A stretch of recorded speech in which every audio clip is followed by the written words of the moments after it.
Hey, I got a lady. Hey, I got a lady. Hey, name is the upper echelon. She a debater, baby. She can give it to you straight, no chaser. She got the smarts. She got the heart. She got the confidence, baby. Baby, she the upper echelon. You know you intimidated. Stupid can't play with smart. She got the smart. She got the heart. She got the confidence. Baby, she the upper echelon. You know you intimidated.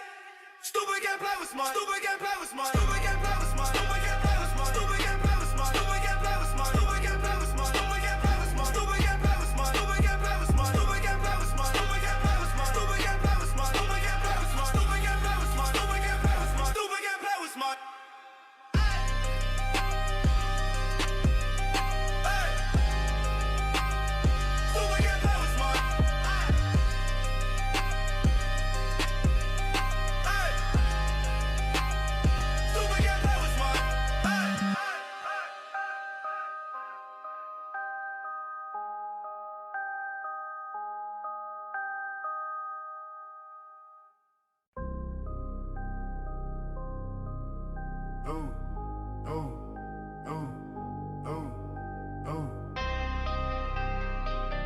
Hey, I got a lady.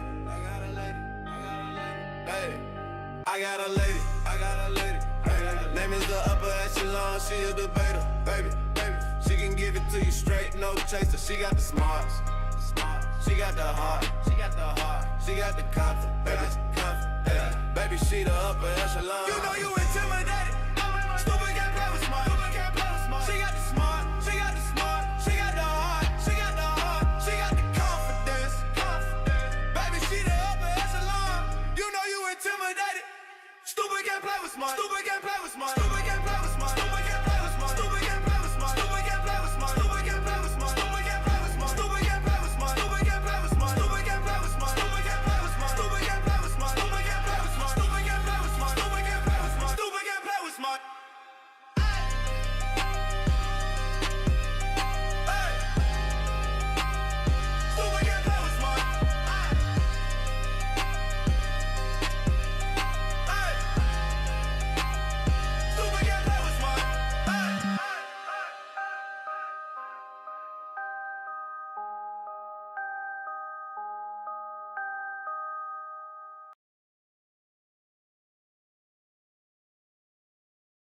Welcome back to the Upper Echelon Podcast, where we keep it real and we keep it jiggy over here. Because why? Because we ain't never ever scared. Please hit that like button on your way in. Very important. Welcome in, everybody. Welcome in. Tonight, we're going to have a conversation about the unaliving of Tyrone Davis Jr. We're going to have a conversation about this, y'all. I'm late in the game with this story, but I'm going to catch up, y'all. So I did a little bit of research today about this story, and we're gonna have a conversation, not just about what we know so far about the case, but also what my opinion is on the possible dynamic of this relationship and what could have happened in this situation, in my opinion. Okay, because I do think I think now, okay, because we don't have a lot of information just yet. As we know from a previous case that we are still following and working on,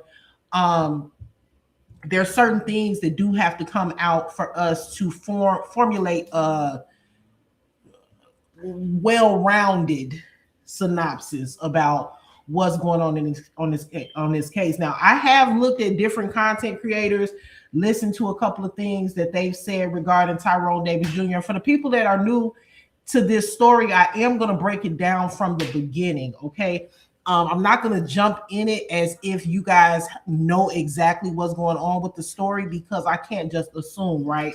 So we're going to break it down from the beginning regarding this story, and then we're going to work our way up until what's happening currently with this story. And then moving forward, I'm going to keep you guys updated on what's happening, okay, on the current events of the case. Okay, so welcome in, everybody. Let's see who's here before we get into it. Welcome in. You guys already know I do have a goal set of 10 super chats and super stickers. Thank you so much, Sweet Queen, for that 8-month membership. I appreciate you.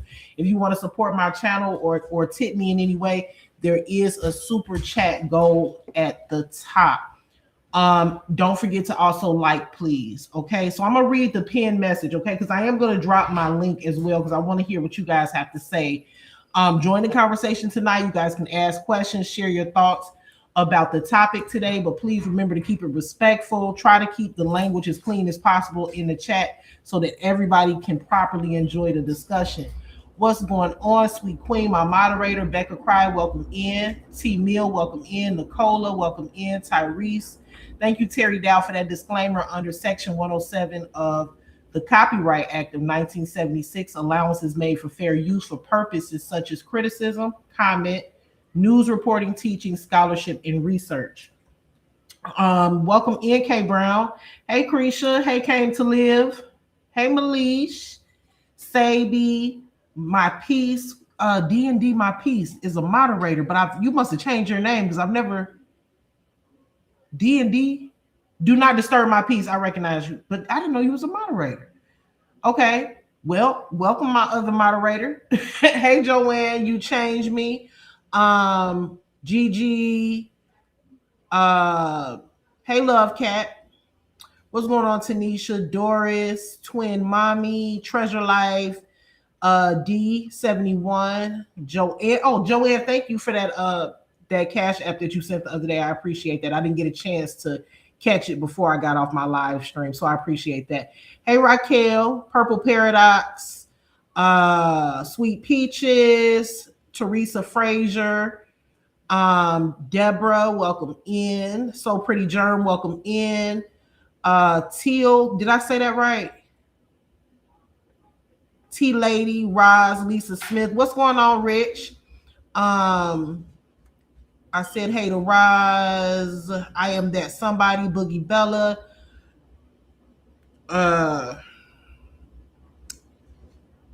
Singer 700. That's just what I'm gonna say. Singer 700. Okay. Life with Treasure, welcome in. So let's get started, y'all. So for those of you guys that don't know, the man that's on my screen's name is Tyrone Davis Jr., who unfortunately lost his life. And in my opinion, there is foul play connected to this case. Now, that's just what I think so far. His name is Tyrone Davis Jr. Unfortunately, he lost his life. December. If you guys need to text me, can you make sure? Oh, is that you? Oh, okay. D&D is Danny. Okay, I'm like, who is that? Okay. So Tyrone Davis Jr. unfortunately lost his life on December 27th of 2025, just last year. In a really what I would call sinister incident. The young lady on the screen, her name or nickname is Lulu, who is his girlfriend. Okay, so during a cabin trip to Gainesville, Florida, Tyrone ended up unalived. Now, Lulu is saying that Tyrone was, her and Tyrone ended up getting into a heated argument while they were on their trip to this cabin in Gainesville, Florida. Now, this couple, from my research, is from Fort Lauderdale, Florida. They went to Gainesville to a secluded cabin to have alone time. He surprised her with the trip, and they were having a couple's getaway. They were in the car during the trip, driving. Somehow, Tyrone ended up out of the car with blunt force trauma to the head. Okay, Tyrone was discovered by people passing by. According to the stories that I've read, they found him under a overpass or under a bridge. Now, remember, Tyrone has blunt force trauma to the back of his head. Now, the issue is that the police of Gainesville Police Department are trying to say that this was an accident, okay? That he somehow fell or possibly jumped out of the car, and it was an unfortunate incident. Now, Tyrone's family, the father side of Tyrone's family, is saying, no, something doesn't seem right here. The girlfriend has given too many different accounts as far as to what happened on that day. or on that trip. Now, I'm going to play what the auntie has to say, Tyrone's auntie said, and I'm also going to play, and we're going to react to what auntie said, and we're also going to react to what the people that ended up finding Tyrone and trying to save his life on that day ended up saying. Now, Tyrone was found under an underpass by somebody who coincidentally happened to be a nurse. This nurse tried to administer CPR. She did what she could to try to save his life. Unfortunately, those measures did not work. But they also, now what they said on the live stream that the family conducted, which was, I believe, yesterday or today, might have been today or yesterday. What the nurse and her boyfriend, a Caucasian couple, said that they saw on that day is very important, because not only did they speak on the injuries that they saw on Tyrone. Now, remember, the autopsy is not public yet. And I feel like in order to really like give a well-rounded opinion on what could have happened that day, we're going to have to see the autopsy to see exactly what his injuries were. Because the couple is saying that the only thing that they saw, now mind you, the woman is a nurse, okay? So that's important because she sees injuries every day. She knows what to look for. She said that she looked at his pupils to see if they look normal, possibly to see if he was in any way intoxicated or under the influence of any drugs. But she said her and her boyfriend both said that the only injury that they saw was a injury to the back of Tyrone's head. Okay? Suspicious off rip. For somebody to according to Lulu, get out of the car while the car is going 25 or 20 to 25 miles an hour. And the only injury that they have is blunt force trauma to the back of the head. It just doesn't sound right. Again, we are going to have to wait until the okay, I'm looking at the comments. We are going to have to wait until the autopsy comes back. But from what we know so far, something don't sound right, baby. Something ain't clean in the buttermilk. Now, we're going to get into the video, but I did want to give you guys a brief rundown for those of you guys who are not following the story, okay? So far, I hope everybody caught up. This is Lulu on the screen. That's the girlfriend who is the suspect, in my opinion, and in his family's opinion. The man on the screen, that's Tyrone, the young man that lost his life. Now, we're going to get into the auntie's video because Lulu here has given a lot of different accounts of what happened that night. One of the things that she said was that they got into a heated argument. He got out of the car, apparently while it was moving, and she continued down the road to the gas station. She says that she sat at the gas station for 5 minutes. Okay, that story don't sound right. Sat at the gas station for 5 minutes because she wanted him to cool off, right? And then she turns back around to go check on him after that 5 minutes, after not hearing from him. That's one of the stories that she told. The auntie said another story was told where she said that he got out of the car, fell, and hit his head. So it's just a lot of weird stuff going on, because my thing is, if somebody gets out of a car while it's moving, they're not getting out of the car just walking. First of all, they're going to get out the car and they're going to fall. They're going to scrape themselves up, and you would immediately stop to see if they're okay. So that didn't sound right. Another thing that doesn't sound right was the fact that, according to the two people that found Tyrone, they said that I'm gonna play their what they said here, but just as a quick brief, they said that they had already had pizza strewn about from Papa John's all over the place in the street. There was a pack of like wings that looked like they had been untouched and just sitting there. Also, they said that Tyrone's wallet was sitting there with $15, almost like it was spread out as a prop to almost look like this wasn't a robbery type of situation. So that's weird in itself because, mind you, they were going in the direction of Papa John's Pizza. But what the people that found Tyrone said is, why would they be going in the direction of Papa John's when they already have fresh, hot pizza already, suggesting that they had just left the pizza place? And then that means they should be going in the other direction. So it's a lot of weird stuff going on here. Now I'm going to read some of the comments, and then we're going to hop into the live stream that Auntie did. And we're going to look at that. I'm telling y'all, this case is really, really weird. I'm interested in seeing what the autopsy says, because I think the autopsy is going to say a lot.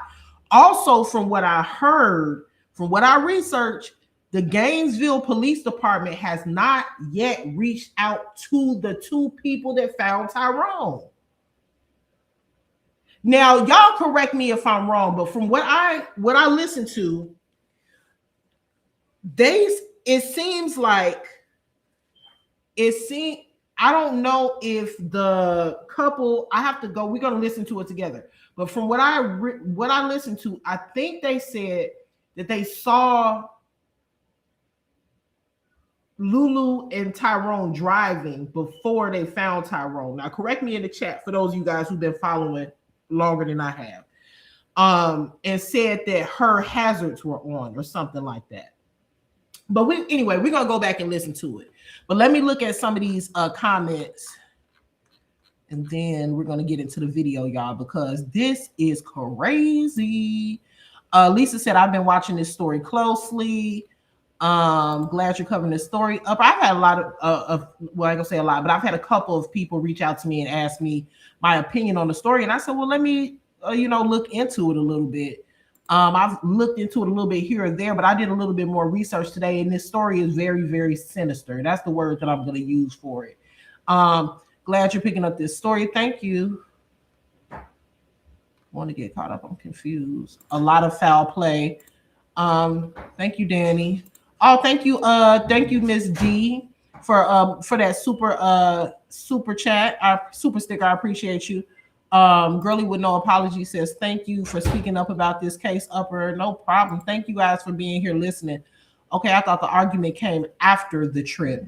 Well, it seemed like they were excuse my dog, we'll hear my dog barking. It seemed, I don't know if it was during the trip. They were already on the trip, and they were in the car, according to Lulu, and a heated argument erupted. We're gonna get into that too, Lisa. I think she left him under the bridge, and EMS showed up, and she popped up. I'm gonna tell y'all what I think happened after we listen to Auntie. So let me scroll down a little bit, because I do want to get into it. Upper, I just found out this been happened like around Christmas, and this woman is still free. Yeah, she is still free. The Gainesville Police Department says that the investigation is still active. And we know, because we have been following the case, how that works. Just because someone has not been apprehended yet does not mean that they won't be apprehended. Just because they haven't been arrested yet doesn't mean they won't be arrested.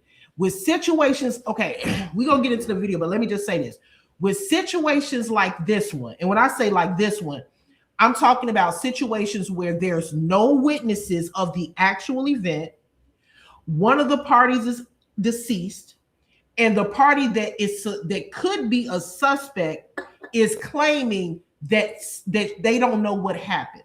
They're removing themselves completely from suspicion. They are presenting themselves as completely innocent. It is not. So I think people have to understand how the investigative process works. You cannot just arrest her, because as the police, I'm not talking about, us as the general public. Of course, it seems like foul play. Of course, it looks like 9 times out of 10, she did something to him and she's being deceptive. But the thing about it is, is the police cannot, and I'm sure Gainesville police probably think that she has something to do with it too. But the thing about it is the way that the investigative process works, they can't just arrest her because they think she did it. You know what I mean? Just because they think she did it, they cannot arrest her. There has to be a lot of different elements to this case. Okay. Now, one of the things that they have to look at, of course, is the autopsy. I don't know if it's been conducted or not. I'm sure it has been conducted at this point because his funeral is coming up soon. So that has to be looked at. They also have to look at toxicology reports, a whole slew of things that they have to take care of before they can call her in for further questioning and then eventually arrest her once they obtain the proper amount of evidence. They can't just say, we think she did it, she's going to jail. I wish it was that easy, especially with something as obvious as this, but it's not. So we're gonna get into Tyrone was okay, y'all. It's so much I gotta say about this case, right? But I'm gonna jump into what Auntie had to say. But let me just say this: growing up as a teenager and as a young adult, you know, but as a teenager, especially before I started dating, one of the things that the older women in my family would always tell me is never love a man more than he loves you.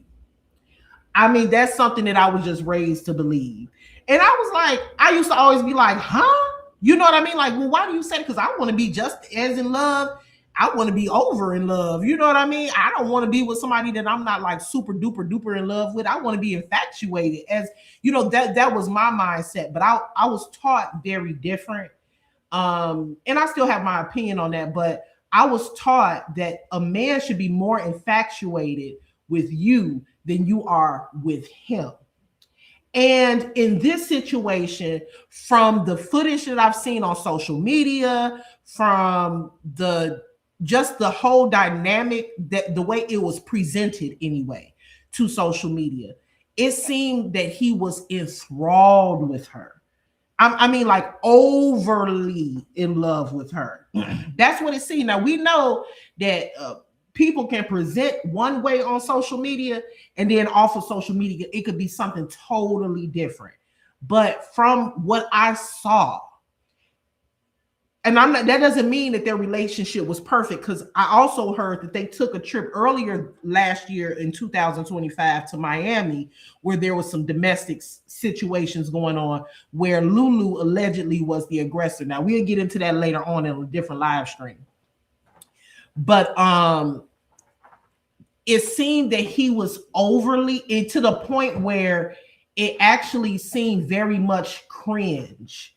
And I hate to say it like that, you know, with all due respect to the deceased, but it did seem very much so cringe, almost like he was being extremely genuine about his feelings. And it almost came off to me from watching her that she was more so playing a role. Almost like, okay, well, this is what I'm supposed to do because he's in love with me. And so I'm supposed to be in love with him. Even the footage while they were on the trip, it was like this black van that they were in. They were wearing matching red pajamas like the ones that they have on here. I think this picture was taken in that van. And he had surprised her with like these gifts on the outside. It said, I love Lulu on the outside of the van. And it was a camera set up, and I think it was a live stream going. And he was just so excited about how he had surprised her and everything like that. But her response did not seem genuine. And I guess I'm going to have to play it so that you guys can see what I'm saying here. But let's go ahead first, though, because we got to go in order. So let's go ahead and play what Auntie said, and we're going to react to what Auntie said. Hopefully, when I stream it, it doesn't act up and it plays smoothly. So give me 1 second. Let me pull that up for y'all. Yes, Rich, her laugh, everything about her response was phony. It was just like, oh, it says, I love Lulu. Oh, give me a kiss. It was just very like, And then I don't want to say this either, because you opposites attract, right? And I don't want to come off like I don't want to say the wrong thing, but I just got to be honest. He does not seem like her type of guy at all to me. And it seemed like he was overly doing too much for her. And this is just my feeling. I feel, hold on one second, y'all.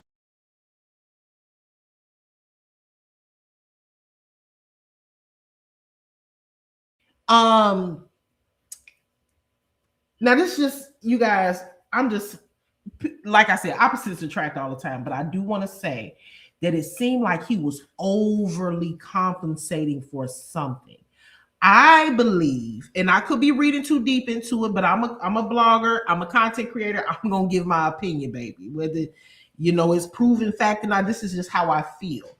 I feel that he was overcompensating for something. And when I say that, I mean that I think that he knew that he was not her type. He knew that they were complete polar opposites. I think he was overly excited and happy to be with someone like her. It's even a video on his social media where he even says, "Oh, you make me look so good. You make me look good." And she was just, again, very phony with it, like, "No, no, no, you make me look good." And he was like, "No, you make me look good." Like he meant that shit. You know what I'm saying? Like that's how I get. Like he meant that. Like, and she's a beautiful young lady. And I'm not saying he's not an attractive guy, but it doesn't seem like that's someone that she would go for. However, when you see all of the trips that he was paying for and all of the luxurious items he was giving her, all of the fancy dinners, and I'm talking about, and it was beautiful. I mean, treated her like, from what we saw on social media, it appeared like he was treating her like a beyond queen, beyond a queen, like all women should be treated. However, it was a lot. And he even said on one of the videos that I watched earlier that even his friends and his family were telling him to slow down. Just take it easy with her. And see, the thing about it is, when a relationship is newer, and I know that they have been together, but you have to make sure that you don't kick off a relationship with too many lavish items, too many trips, too many gifts, too much money invested too early on, because what'll end up happening is, how you start is how you have to finish. So you have to keep that up. Not only do you have to keep up what you have made this person accustomed to, but also you have to make sure that a person don't fall in love with your hand before they fall in love with your heart.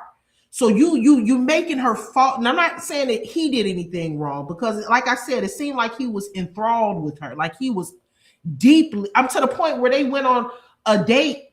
On one of the dates that I saw them go on, he had an outfit with her face. I'm like, what the fuck is going on? He had a whole outfit on with her face on, pictures of her all over the outfit. And I'm like, is this for real? I'm looking, like, mind you, my people were sending me this story, and I didn't really look into it until today. And I've just been watching it, and I'm just like, where do they? I mean, I've seen in love couples, but this is a lot. This is like over the top. I'm just like, they done went on a date. I think they were in Miami at that time. And I mean, he had on a whole outfit, short set, which was a nice looking outfit with her pictures all over the outfit. He was just so proud to be in her presence. But I don't know. Y'all let me know what y'all think. But let me go ahead and play Auntie. Now, this is his auntie on his father's side right here. And she's been very vocal about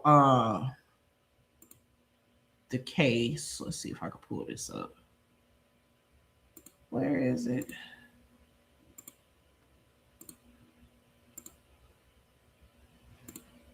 I already tell y'all, first off, it is true. with some of the rumors y'all hearing, live posts, pictures, all of that. My family got over our loved one, G-Boy, leaving here. And I do know it's 2025 ending out. So the death angel be raging. A lot of deaths come, a lot of tragedies, accidents, just people leaving for whatever reason that ain't going to make it over to the new year. But I want to say this first off. I'm on here right now. I decided to go live. Even though my family is hurting, we messed all the way up with all the emotions that's going on. Tyrone Davis Jr. Dro that nigga. Stepdaddy DRO. We call him T2. However, y'all know my nephew. So many people got love for my nephew. Not only is he a blogger, he's a YouTuber, he's a motivational speaker, he gonna encourage you, he a counselor, he is that dude. When I tell you he drive trucks for a living, he ain't out here doing wrong. If y'all watch his page, y'all know he take care of his kids. He's a family guy, he's a family young man, and he got street friends, and guess what? He look at everybody, guess what, at the same level, because his heart always been good to the little people, the big people, whatever you think you is, it's been good. So the way I feel, y'all got a right to know about y'all family, because guess what? He is family to a lot of y'all out there. So for anybody in their right mind to say, why is they asking what happened, they got to need to go and examine themselves, because you don't even know his accomplishment and his legacy and on who he is. He like a superstar in our eyes, and guess what? For the main reason, they need to know what happened to T2. Just like we need to know what happened with T2. If y'all been on this page, you see he celebrated because he got a loving heart and he loved Lou. Hold on. I forgot to mention this part because I heard about it, but I didn't verify it. Y'all put that in it. Let me know what y'all think about this comment I just pinned. So I heard this too, that after his death, that Lulu withdrew all the money out of the joint account. See, listen, okay, I'm gonna keep playing auntie, but that comment, I have to stop it right there, y'all. Because somebody let me know how long after his death did she take the money? How long after his death did she take the money? And also, again, y'all, I promise you, y'all know how I do. I respect the dead, baby. But I gotta ask certain questions because this is something this is a learning situation for anybody watching this story. Why do you have a woman that you're not married to on a joint bank account? Why do you have a joint bank account with a woman that you're not married to? Did anybody else think? I'm just saying, you're not married. Y'all are not married. Even if you are married, I know married couples now that don't have a joint bank account. And if they do, matter of fact, I know a woman right now who's been married for 12 years. And we were actually talking about this. She has a joint bank account with her husband, but she also has a separate bank account. But so I get married couples doing this. But then when you look at his social media on Facebook, I'm talking about, I went deep into their social media. When you go on his Facebook page, I'm going to show it to y'all. They're in the grocery store shopping. And she's picking out fruit and stuff. And he has his kids. Those are his biological kids. So he was calling her wife already, like in the caption, and he was calling her wife and this and that, and it was just like, so somebody said she wasn't on, so she wasn't on the joint account. So if she wasn't on the joint account, then why was it being called a joint account? Somebody clear that up for me. Was it just his account and she just had access to it? It was stated by auntie that it was a joint account between him and his other auntie, not Lulu. She states it on a live when she was at home. She had access to his phone. Oh, okay. So it wasn't a joint account. It was an account that he had with another family member, but Lulu had access to it through his cell phone. Did I get that right? No, it was an account. He DRO and his sister shared one of his family members, according to his aunt. Big joint account was with his aunt on his father's side. It was a joint account with the mom or the aunt.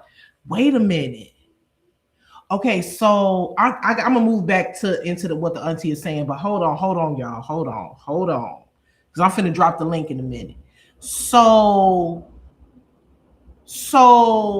Lulu was so brazen enough to, after his death,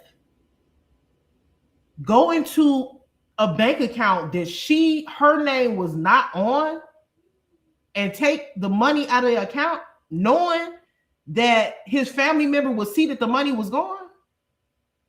Hold on. Hold up.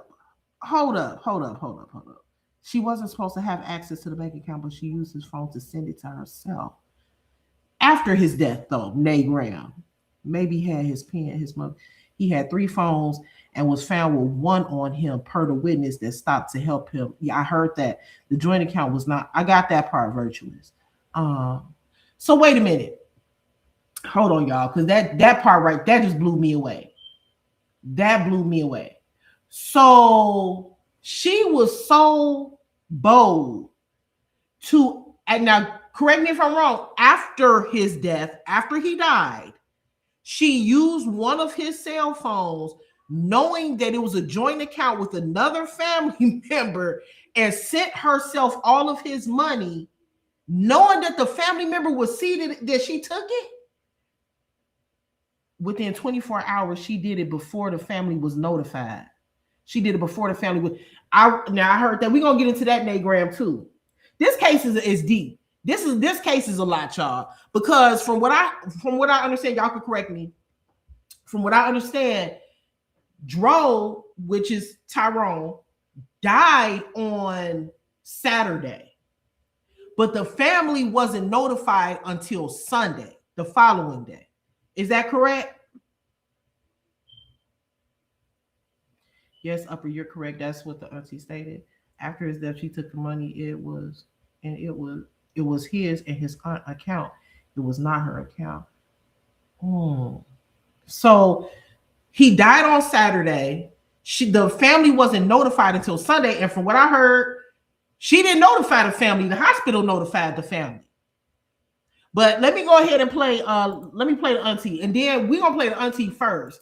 And I know y'all probably done already seen this, but I want to react to it. And then after that, we can move on to the nurse and her boyfriend that ended up finding him. Yes, they kept him on the machine until the family got there.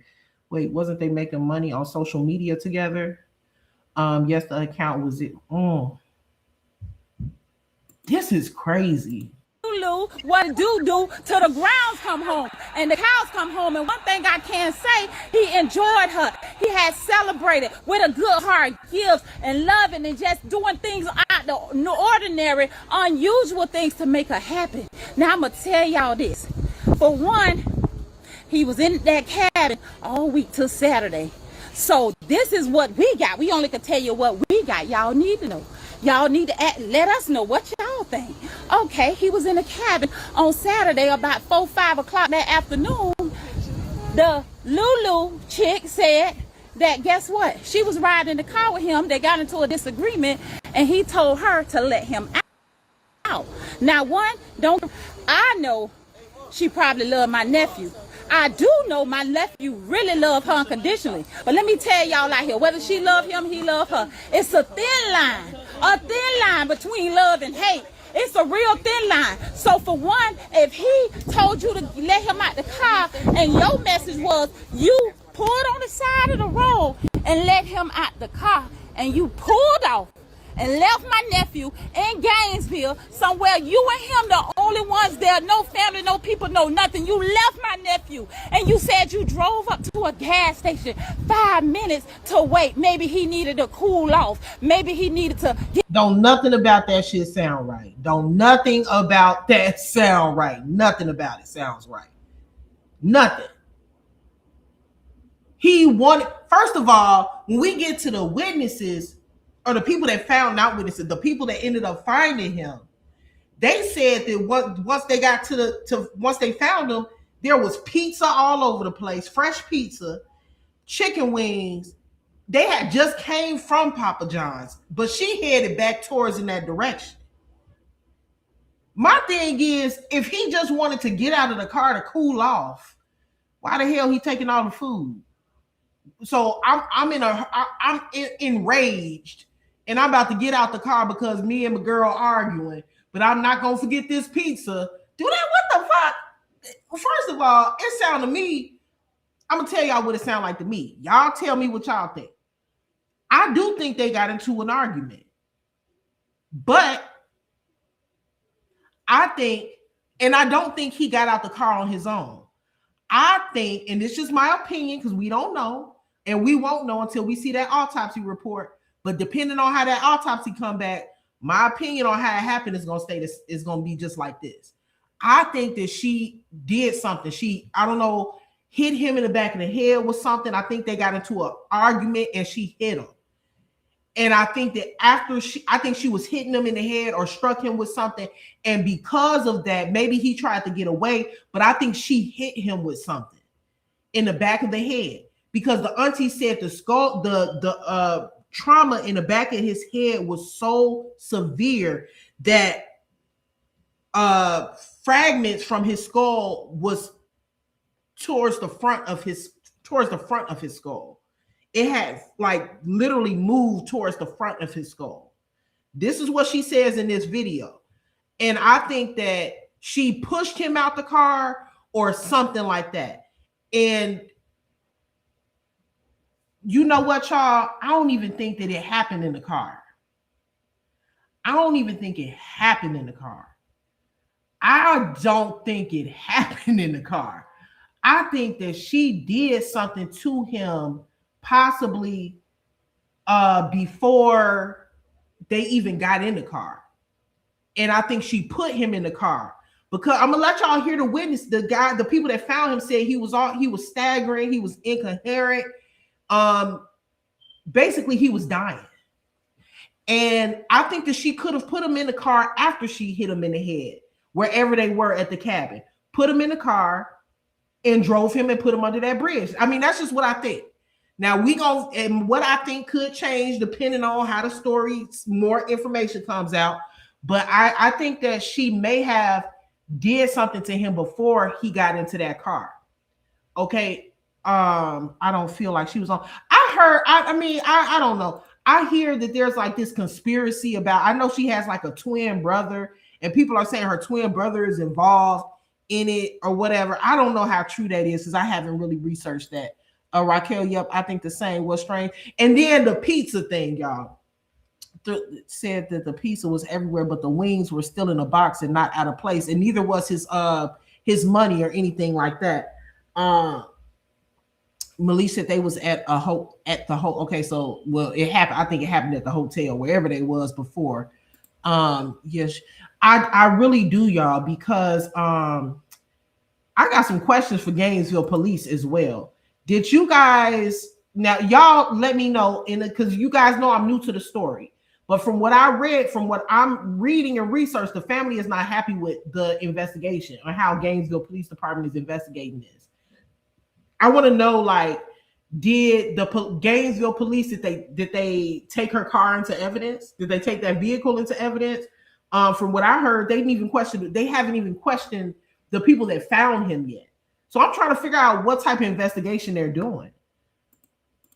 Time to himself to walk up. You thought he was gonna walk up to that gas station where you was waiting on him for 5 minutes. Within 5 minutes, you see ambulance, you see police, you see ambulance, you see police, and you know something ain't right. So you get in your car and get back there to the scene with my nephew getting in on a stretcher, getting in the back of an ambulance. You throw him out and left him for dead. And if you didn't, that's how we feel. And if we wrong, Lord, forgive us, but reveal the truth. Not only that, your story changed because guess what? You called her Mama Renee, and when you called her Mama Renee, you gonna tell Renee, oh, he fell at the gas station and bumped his head. How he fell? Hey, now hold on now, Lulu. Hold on, Lulu. Hold on, Lulu. Lulu called the mama. And the crazy part, what I also heard from Auntie too is that the mama side of the family, they want Lulu to come to the funeral, but the father side of the family don't want Lulu to come to the funeral. They don't want to have nothing to do with Lulu because she been telling lies. So I think that's kind of weird that the mama side of the family is trying to, I don't know. But hold on, Lulu. So Lulu initially, the story that she's telling now is that he got out of the car. He got out of the car while the car was moving around 20 to 25 miles an hour. And she said that she kept driving on up down the road to get to the gas station and let him cool off for about 5 minutes. And then she turned back around, came back. By the time she turned around, come back, the ambulance is already there. And the two people, the nurse and her boyfriend, had already found him by the time she showed up. But she's also told a story to the mama, Renee. She tell Renee that he was in the car with her at the gas station and fell and bumped his head. Anytime somebody's story keep changing like that, it's something to it. Okay, this is just, I have to say allegedly, you know, obviously because a lot of information a lot of stuff hasn't come out. However, it seems like there was some foul play here. I think it's obvious. At the gas station and bumped his head when you claim to put him out of car. Okay, now the story changed again. This on Sunday morning, Renee drive up to Gainesville. The Davis family don't even know my nephew in the hospital. I gotta call it like it is. My Davis family don't even know that she got the call and call it like it is. Granted, Renee, I got love for you. You done lost 2 sons, and it's your last living son that just got his life taken. But she called you. You said you wasn't gonna call us because you wanted to get up there and see what happened once you got there. So you called Aunt Charlotte and gave us the first story.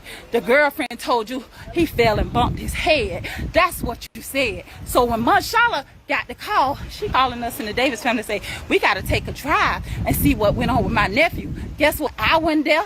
Y'all wasn't there. Lulu was there. And at the end of the day, nobody knows but God. And it's going to come forward. Not only that, does next story change. Again, come on, Natalie, come join with me. Take that jacket off. Come join me. Not only that, the Davis family got there. They said he brain dead, trauma to the skull, the back of the skull, his blunt force trauma to his head. Something had to happen. It didn't happen falling out no car. It did not happen falling down no stairs. It did not happen the way they kind of make these different stories. And I ain't gonna say they is. I said the mama lost 3 sons. Wow. So not only that, you let him out, and at the end of the day, pulled off. You left him for dead. Why would you leave him? How did he end up at the hospital? And let me grant it, y'all. They found my nephew's body under a bridge on Archer Road, on the side of the road. They found my nephew under a bridge and said a car pulled up and he stepped out of the car and staggered and fell to the ground. How in the hell that you left my nephew and then found him under? Do you hear what she just said? Hold on, wait a minute. Hold on. This stepped out of the car and they found my nephew's body under a bridge on Archer Road, on the side of the road. They found my nephew under a bridge and said a car pulled up and he stepped out of the car and staggered and fell to the ground. You hear that? So,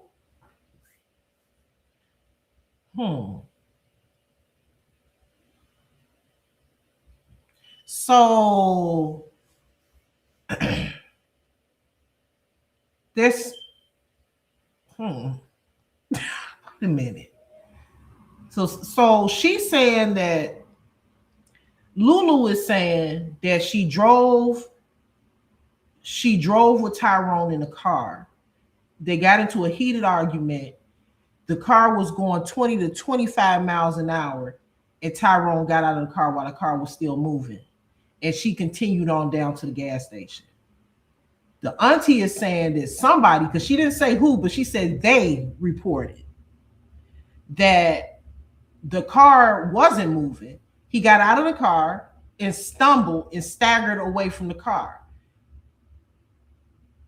Yeah, I'm gonna replay that because that's way she said that kind of quick, but that's important because if he was injured when he got out of the car, then that further confirms suspicion that the injury was not due to getting out of the vehicle, and the injury did not happen once he got out of the vehicle. The injury already had occurred before he got out of the vehicle.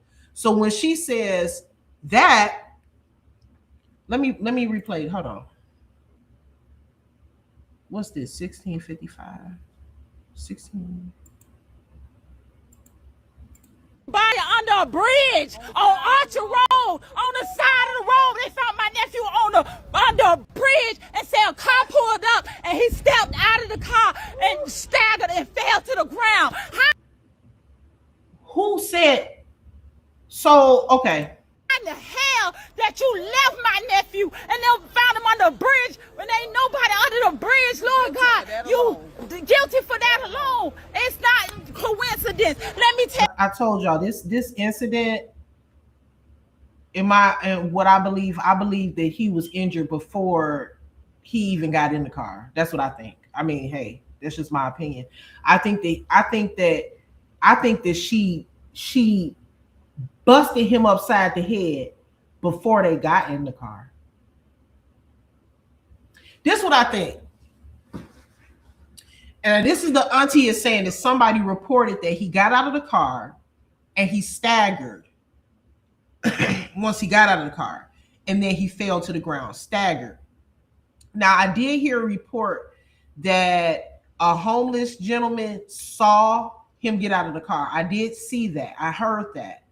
Now, the two people that ended up trying to administer CPR and stayed with him until the ambulance came, they reported that they didn't see any witnesses around. So if there was a homeless person, we don't know all of that yet. We won't know that until for sure, like officially, until later, whether or not that's true.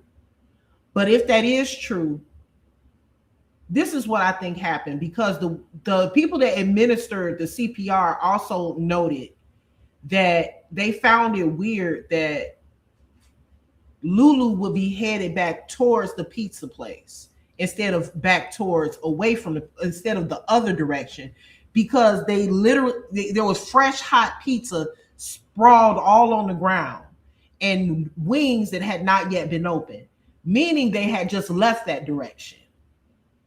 I think that they got into a heated argument before they got in the car. I think that they went to go get something to eat and they headed back towards the hotel. I think that when they got to the hotel, she busted him upside the head because they had an argument of some sort. I think that after he was injured, he got back they headed back to go to a hospital or something to get him help. But I think that she got scared and pushed him out the car because she saw that the injury was severe. He was dying. That's what I think. Why else would you be going back? I'm about to Google which direction the hospital is in that area, because I think that they had already. They see this. This is what they're gonna do in the investigation. This is what I would do. First of all, they already had the food from the pizza place. The pizza place. The police are gonna look at the footage from that pizza place and see what time they was there. They're going to see them getting the food and leaving. So why would you be headed back in that direction? So they got the food, they got the wings, they got the pizza. Then they head back, what I believe happened, to the hotel. I think that on their way back to the hotel, or they may have even made it to the hotel, I think that she busted him upside the head. Because I think they got into a physical altercation and she busted him upside the head. I think that after that, he was still alive and she was going to take him to go get help. But she noticed that she saw he was dying in the car and she pushed him out. That's what I think happened. And then I think that she threw the pizza out the window to make it look like he got hit by a car or something. I think that's what I mean. That's what it sounds like. That's what it sounded like. It wasn't long after getting the food. No, because they said the food was still hot. They said the food was still hot. Upper, I was thinking the same thing. I don't think that the injury, obviously, I don't think the injury happened from him getting out of the car. I think that's some bullshit. And I don't think the injury happened there. I think it happened after they got their food and was headed back to the hotel. I think that she did something to him and got scared because he was dying in the car and she pushed him out. That's what I think. And then she tried to stage it. Either pushed him out of the car or told him to get out. Something. Because I believe he was already injured. I wonder did they take the car for evidence? Because if they take, y'all let me know. Because this ain't gonna be that hard to solve. Because if they didn't take they should have taken the car for evidence. Did they put it in my chat? Did they take the car for evidence? Because if they didn't, they should have. Because if there's any excessive blood in her vehicle, it shouldn't be no blood in her vehicle if it happened outside of the car. Only way there'd be blood in the vehicle is if she busted him upside the head before he got out of the car, or if she busted him upside the head and he got back in the car and she drove him. See, how? Look at that. How are you not taking the vehicle for evidence? They didn't take the vehicle for evidence?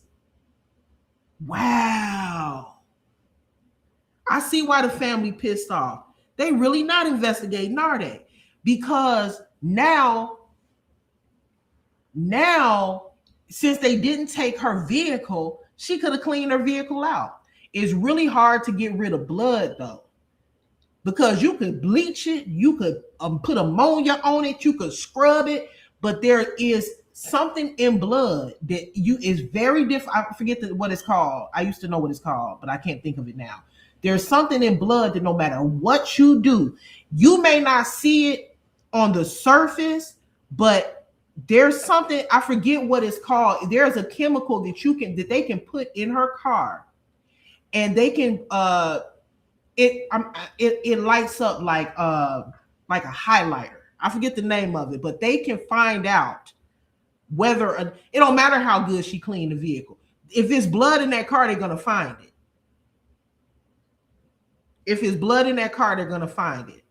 Damn, I forget the name of what the process of that is. I used to know it too. I used to know what it was called. Shit. I'm about to look it up. Hold on. I can't believe that they didn't take the hold on.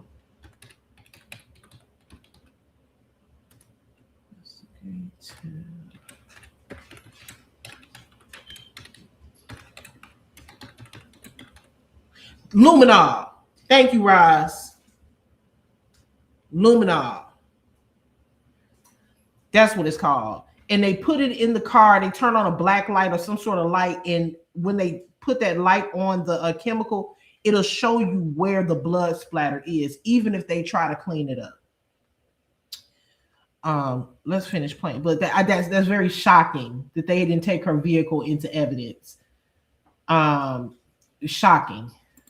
If it walk like a duck, it talk like a duck, call Aflac, it's a goddamn duck. My cousin G-Boy said if a duck could pull a truck, hook him up. Some foul play done happened to my nephew. We mourning, we grieving, we angry. He love on everybody. We love all people. You don't do people like that. And then for the ones say, what happened to him? Y'all need to know what happened to him. Some of y'all more family than his own goddamn family. We all are going through our own motion. I'm finna get out of this phone because I'm getting emotional and I'm under a roller coaster. But I want y'all to know his whole skull was fractured. Fractured to the front, fractured to the back. So if you hit him in the back of the head, whatever rumor, whatever lifetime mystery, puzzle, whether it was an accident, then you say he stumbled out the car. Then you say he jumped out of the car. You was going 25 miles. Then you he was getting out. Accidents happen, but quit tell us what happened to my nephew. If y'all was arguing and it started at the cabin, like you say, and however he ended up on the bridge, we need to freaking know. We need to know what's. Yeah, it definitely did start at the cabin, whatever they was. It definitely didn't start in the vehicle. It definitely didn't start in the car. Because I believe that she gave him a fatal blow before they ever got in that car. That's what I think. We'll see. It's not right. It's not right. We got a right to be angry. My brother Tyrone Davis got a right to be pissed off and angry by his goddamn son. This is a senseless death. Yeah, God know he was gonna check out, but guess what? At the end of the day, decisions had to be made. He loved you, girl, and at the end of the day, if you're taking a side and you're blaming, you just as guilty as can be. You just as guilty as her. Because if you can't see it, Ray Charles can see it. If you ain't got nothing to conscience, tell the truth. What happened?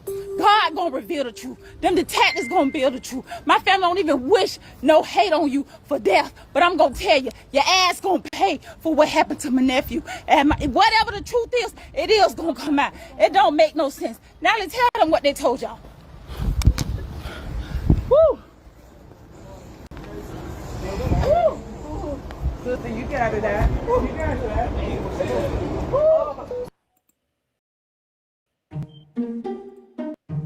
It also has a line from. It's different stories that have been told, man. We don't want to hear we don't want the phone call. She might talk after, but I don't want to. Yeah, they doing a poor job investigating because first of all, if this is an investigation, the first thing that you should have did was took possession of that vehicle so that you could search that vehicle. That vehicle needs to be searched. If the story is that a woman Lulu is saying that he fell out of the vehicle, that's the first thing that should have been taken into evidence is the vehicle, because now we need to make sure that there's no foul play involved. How can the Gainesville Police Department make sure that there's no foul play involved if they're not even going to take the car? Duh. If there's no foul play involved, there shouldn't be any blood in the car. That's the first thing they need to check for. That's the first thing that they need to check for. Then they need to go. Well, Malik say it was the hotel, but I got some people saying the cabin. They need wherever they came from, cabin, hotel, whatever. They need to go back to that room. Did they at least do that? Did they go back to the room that they were in to see if there's any thing that could be considered a weapon, any blood splatter? I heard that. Let me tell you what I heard, what I watched. I heard. I believe this is from shit. I gotta play the two people that came and administered CPR. I heard that the girlfriend Lulu, she sat at the young man Tyrone was at the hospital for 24 hours before the daddy side of the family was ever notified. Within them 24 hours, because it happened on a Saturday, the family wasn't told till Sunday. On that Saturday, she says that they didn't tell her nothing at the hospital. Then says that she left the hospital to go get some of their stuff from the hotel or whatever, or wherever. But the hotel is saying that she had been took their stuff from the hotel. So where did she go? And why did she lie? Because mind you, I'm gonna wait till we get to that part. Because the cabin was rented out after Dro and Lulu left. Nope, what? So was it a hotel or a cabin? They left the cabin the day before and got a hotel. So they left the cabin. They left the cabin the day before. Okay, they left the cabin the day before the incident, and they went and got a hotel. Okay. Well, they need to take Lulu back for quote. They need to take her back for more than that. Up of those cabins are rented. do it. Right now, the story ain't adding up, and we just want the story to add up. We need 2 + 2 to equal flow. I think this is his cousin. I can't say what happened. I wasn't there. My family can't say what happened because we were not there. But what I am going to say is he was left on the side of the road in the city that he ain't from, with no phone, no ID, no gun, no nothing. I was told that he was let out of, I was told that the car was brought to a complete stop and he was let out. Then I was told the car may have been going 25 miles an hour. Thank you. Peace is your priority. I appreciate that for helping me get towards my goal. Thank you so much. Thank you. Thank you. Hour when he was let out. 25 miles an hour. You can't do 25 in the school zone, but you stopped and let him out at 25 miles an hour. The math ain't mathing. I just say 2 + 2 need to equal 4. Whatever happened, even if you didn't do something to him, you responsible because we left him in your hands. You was with him. He loved you with everything. To leave him in a city that he ain't from, on the side of a road, for him to be found and taken to the hospital under John Doe, because you weren't there. They caught him in the hospital under John. Who the hell get out of a vehicle at 25 miles an hour? Who about to open the door and get out of a vehicle that's moving at 25 miles an hour? That just, come on, man. This lady must think that first of all, if I was the family, I would feel very insulted, because I would feel very insulted because this is the story that you think that I'm going to accept. This is the story you think I'm going to wait till that. I'm telling y'all, wait until that autopsy come back. I'm going to say this. If that autopsy comes back and Tyrone doesn't have any abrasions, any cuts or bruises, road burn, because just like rug burn, if your body, first of all, you're gonna roll. If you get out the car at 25 miles an hour, you're gonna fall. You're gonna fall, and your body probably is gonna slide. Just think about a car moving and you getting out while it's moving. If you get out the car while the car is moving, the car is going to be going one direction, and when your body come out the car, you're going to go in the opposite direction. And you're going to roll. You're not just going to stand flat-footed getting out of a car that's going 25 miles an hour. He got to have some scratches, some road burn, some abrasions, some bruises, some scrapes, something. Not just one blunt force trauma injury to the back of his head. Getting out of a moving vehicle is not going to cause one isolated injury. Sorry, not sorry. That doesn't make sense. That don't make any sense. Shit, you get out of a car moving at 10 miles an hour, you gonna fall. And I don't know. This is crazy. Now, the people that found him said they didn't see any other injuries on him at all, other than that hit on the back of his head. Though we saw the hospital records. They say a couple on the side of the road stopped and the wife happened to be a nurse. Thank God for those people, because they tried to save my cousin. They gave my cousin CPR and they tried to save my cousin, but you weren't there. At the end of the day, no matter what happened, you should have been there. Whether you did it, whether you didn't do it, whether it was an accident, whether it was on purpose, you should have been there. You should have been able to give us an accurate account of what happened, and you can't. The only people we know. Thank you, my dudes, for helping me get towards my goal. She said, hey, I'm listening. Can't type like that. This story has bullshit written all over. The girl going to jail. The girl is definitely going to jail. I don't know when, but she definitely going to jail. The story definitely didn't happen like she said it happened. In Jacksonville was you and him. And you couldn't give us in Gainesville, and you couldn't give us account of what happened.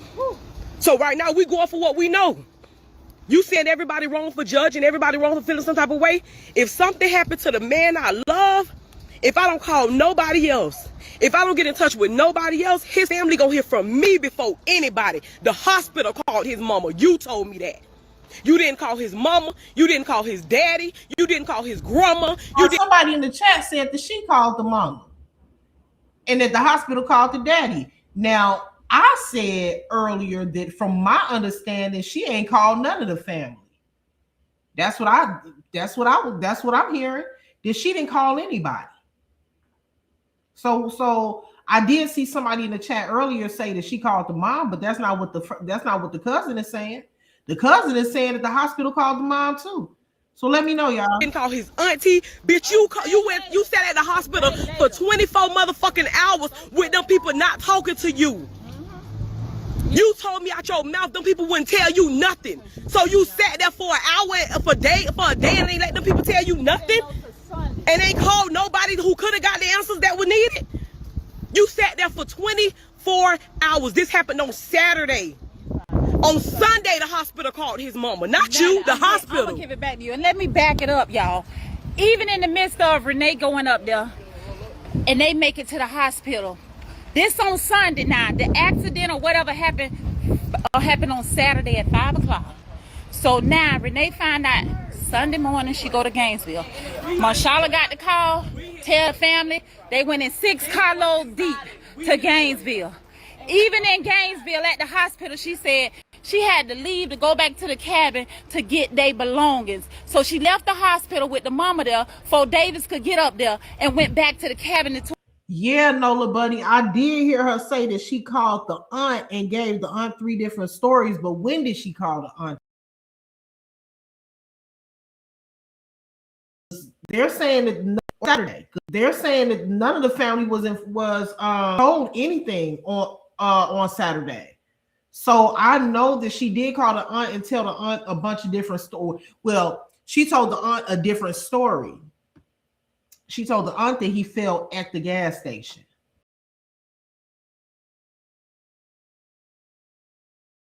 Tell the aunt that though, because from the family is saying, from what the first cousin just said, first cousin saying that didn't nobody know what happened until Sunday. Because think about it. If Lulu would have called the mama side of the family on Saturday, if she called the mom on Saturday, why wouldn't the mom call the dad? Why would the dad's family find out on Sunday? If she called the mom, she had to call them late. She had to have called the mom on Sunday. She had to have called the mom. If she called the mom, then she had to have called on Sunday. Because there's no way that she called her on Saturday. Because why the hell would the mama know that the young man is brain dead in the hospital and not tell his daddy? You see what I'm saying? So if she knew, if the mama knew, then the mama had to have immediately called the daddy. Why would the hospital call the daddy? Why wouldn't the mama call the daddy? Our son is in the hospital brain dead. Why would they wait? That part is confusing. I don't know. Right? She not calling nobody to the hospital because that just don't add up to me. Do that make sense to y'all? Let's just pause for a minute. I don't know what's being reported, but I'm just saying what doesn't make sense to me. It doesn't make sense to me that Lulu would call mama's side of the family and tell mama what happened, but she didn't call the daddy side of the family. Okay, I could see that. But don't you think that the mama side of the family would immediately be in contact with his father if the son was in the hospital brain dead in Gainesville, Florida?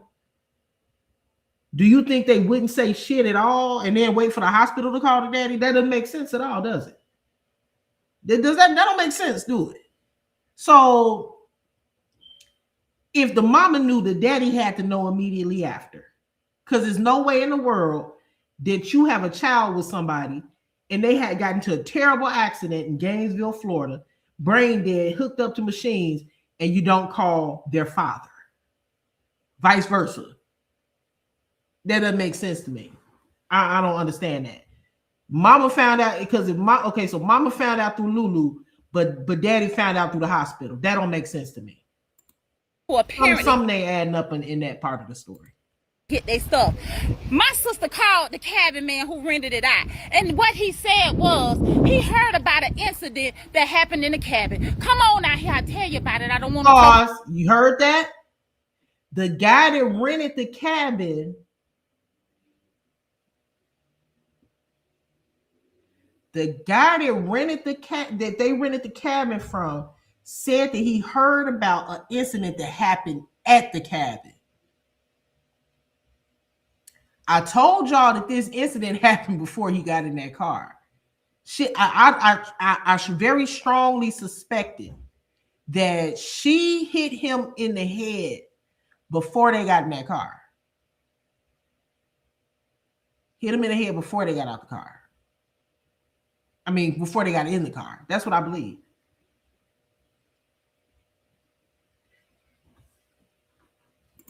on the phone, and I talked to the police too. They went and did their own investigations at the cabin, and the man. Yeah, Lisa. But even if Lulu was to the mom's side of the family, even if Lulu was close to the mama's side of the family, and so she called the mom but didn't call the dad, it still don't make sense that the mom wouldn't call the dad. Would you? I mean, put yourself in the situation. The child is probably going to be deceased. Okay, once they take them off the machines. If Lulu called her and let her know what happened, as soon as the mom, any mother, gets off of the phone with Lulu, what's your next phone call? What's your next phone call? If the girlfriend call you as a mother and say your such and such is in a hospital, he hooked up the machines, they saying he brain dead, he might not make it. What's your next phone call when you get off the phone with Lulu? The daddy. You're gonna call the father. Any mother is gonna call the father. It don't matter if y'all cool or not. It don't matter if y'all ain't talked in years. You're gonna call the daddy. That's just what it is. So if she knew, he had to know. So that is something about that part of the story that there's a piece missing from that puzzle. And I'm not sure what, but it's something about that part of the story that don't sound right. I ain't figured it out yet, but something ain't right about that part of the story. We'll figure it out. And say he got a call from one of the other neighbors at the cabin because there's no video about an argument they heard and got so heated, and they said the young lady seemed to be the aggressor. They walked around to the cabin to see what was going on, and they only found by the time they got there it calmed down. They never saw Dro in sight, they never saw T2 in sight, but they saw her with that boot on her leg, because you got a broke ankle, that boot on your leg, dragging them belongings from. Y'all hear that? Do y'all hear that? Before the incident, y'all, this is what the people that was next door in the other cabin say. The people in the other cabin say they didn't necessarily, let's rewind it. I don't want to misquote before I get my, hold on. Let me hear it again. Where we at? 23:16.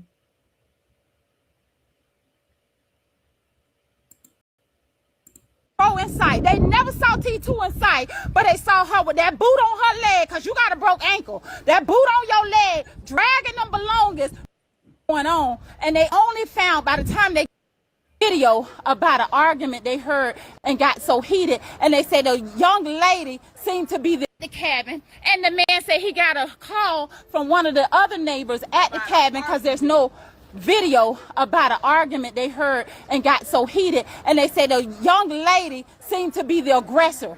They walked around to the cabin to see what was going on, and they only found by the time they got there it calmed down. Neighbors said they hear an argument that sounded very heated, and the woman sounded as if she was the aggressor. To the cabin, they did not see Tyrone at all, but what they did see was Lulu going back and forth with that boot on her foot, taking out all of their belongings from the cabin. Why, if she was with Tyrone, this incident had not occurred yet, allegedly, because I believe she bust him upside the head in the cabin or wherever they was. Why would a man, while you have a boot on your foot, allow you to drag y'all shit back and forth to the vehicle if he's not injured? I'm just saying it's just a question. I don't know what happened, but it's just a question. If he's cool, he's not injured, and he's there in the cabin, the neighbor said they didn't see him. So why would he sit there? We saw how he treated her, right? We saw how he treated her. He treated her like royalty from what we saw. So on this particular day, though, he let her lug all of the shit back and forth from the car, from the cabin to the car. Do that make sense? You got a whole man here and you are moving everything by yourself with a boot on your foot. And where is he at? If you ask me, he was already hit upside the head by that point. That's just my opinion. I don't know. We'll see, but that's just what is given. They never saw Dro in sight. They never saw T2 in sight, but they saw her with that boot on her leg because you got a broke ankle. That boot on your leg, dragging them belongings from the cabin to the car. From the cabin to the car. Nephew love you so much you don't even drive, Lulu. You don't even drive. He said, get on the back seat. I pick you up. I told you, you don't drive. You get on the back seat and lay down so your ankle that was broken can stay healed. That's how he take you, carry you like a princess. Okay. The man told my sister, see? She never came back to this cabin. I rented it out on Saturday. The moment they left, somebody else checked in. She never came back and got their belongings because she already had their belongings. Let me tell you, it ain't making no sense. My nephew's skull was fractured so bad. They say the trauma that hit him, that blunt force, broke his skull and caused pieces to go to the front of his temple on both sides. On both sides. Sound like a Hennessy bottle to me, or it sound like something with trauma force that can do your head like that in the back of your head. His back. I'm sitting here thinking, you know what I think? I keep saying, you know what I think, but you know what I think, y'all? I'm just throwing shit out there for right now because, again, this is fresh, right? I think that she thought he was already dead. I think maybe she thought he was dead already. Now, I know it's supposed to be some homeless man to say he got out the car. I don't know if I believe that. I think she pushed him out the car. I think she bust him upside the head and he was unconscious while she was moving the shit from the cabin to the vehicle. And I think she put his body in the car, set him in the front seat or whatever. And then I think she pushed him out the car. But I think that once she got to the gas station or for whatever reason, she started hearing sirens going back in that direction. So she turned around to see what was going on. And I think that she thought she killed him. But once that couple got there and saw that he was alive, because they said he was kind of moving around a little bit, you know, the nurse said she opened up his eyes and stuff, but he was damn near dead. From the way they described it, I think that she bust him upside the head and thought she killed him. And I think he was unconscious in the car. And as she was driving, she just pushed him out.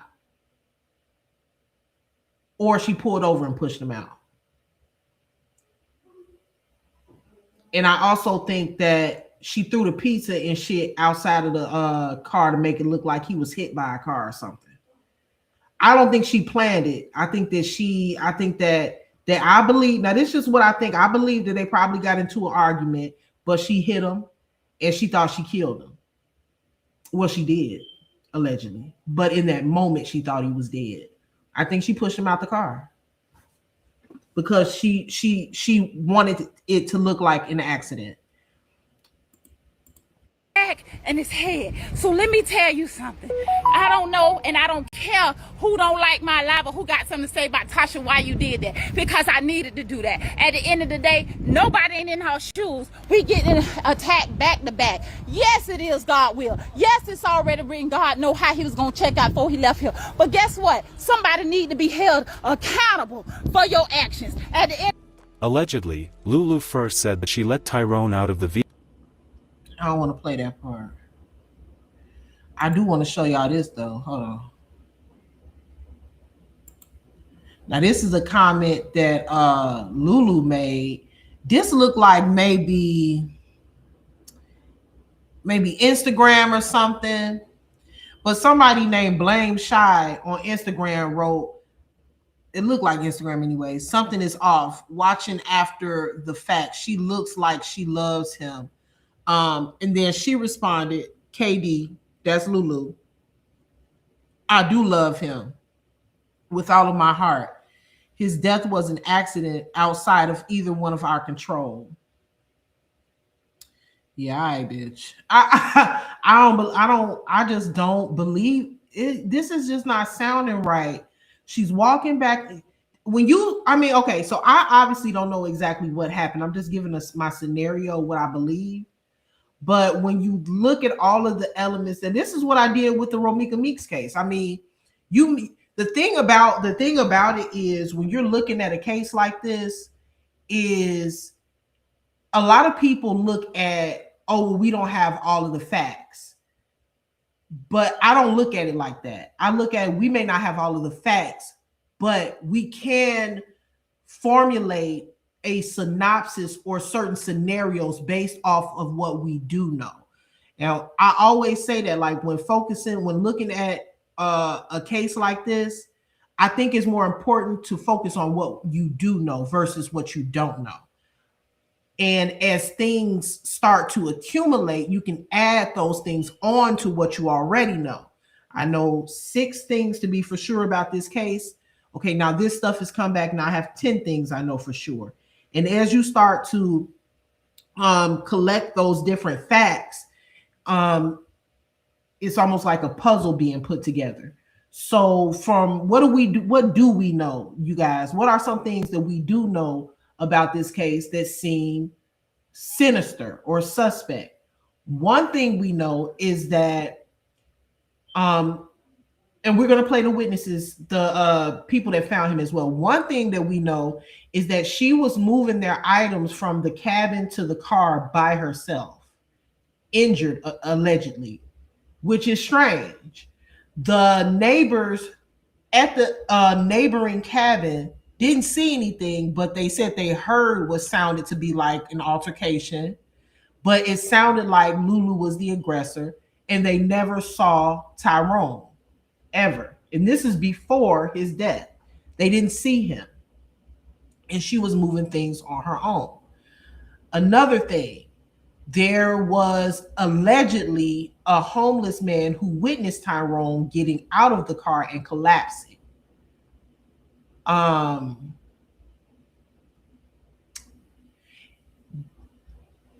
It's just, I just think, you know what?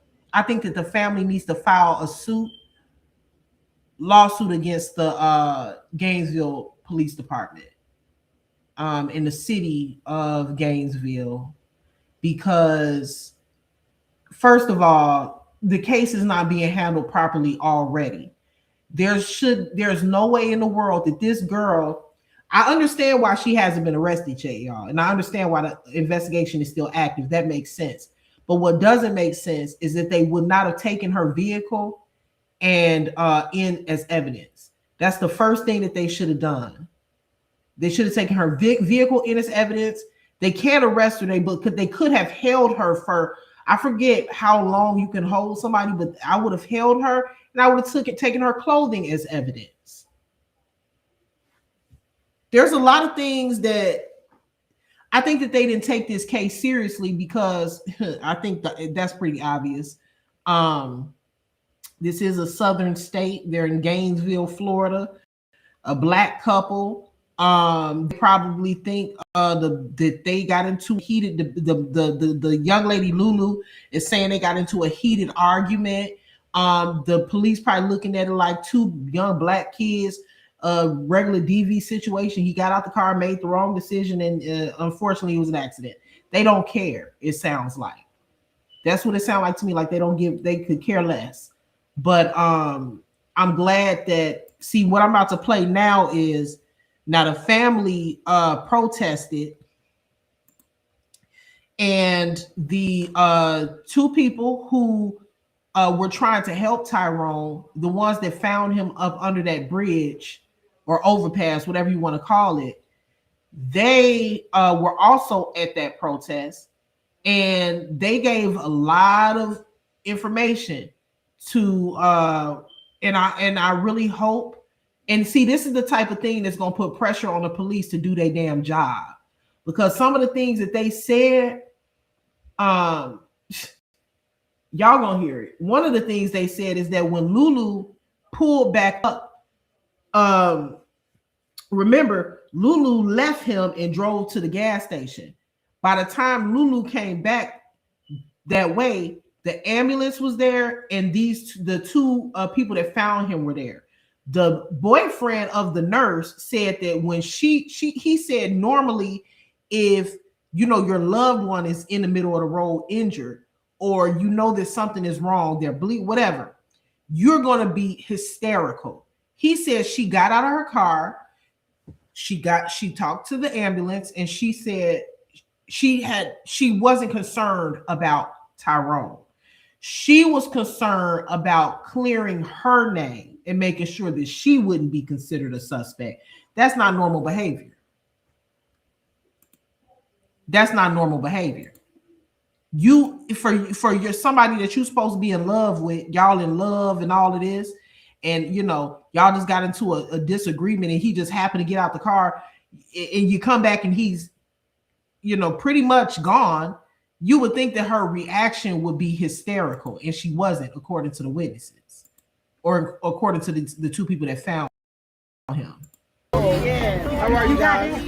Yeah. Oh, Lord. Yeah, Sorry, y'all. It's so sad. It's so sad. We just want answers. We don't have all the answers, but I want to give some honest perspective from what happened.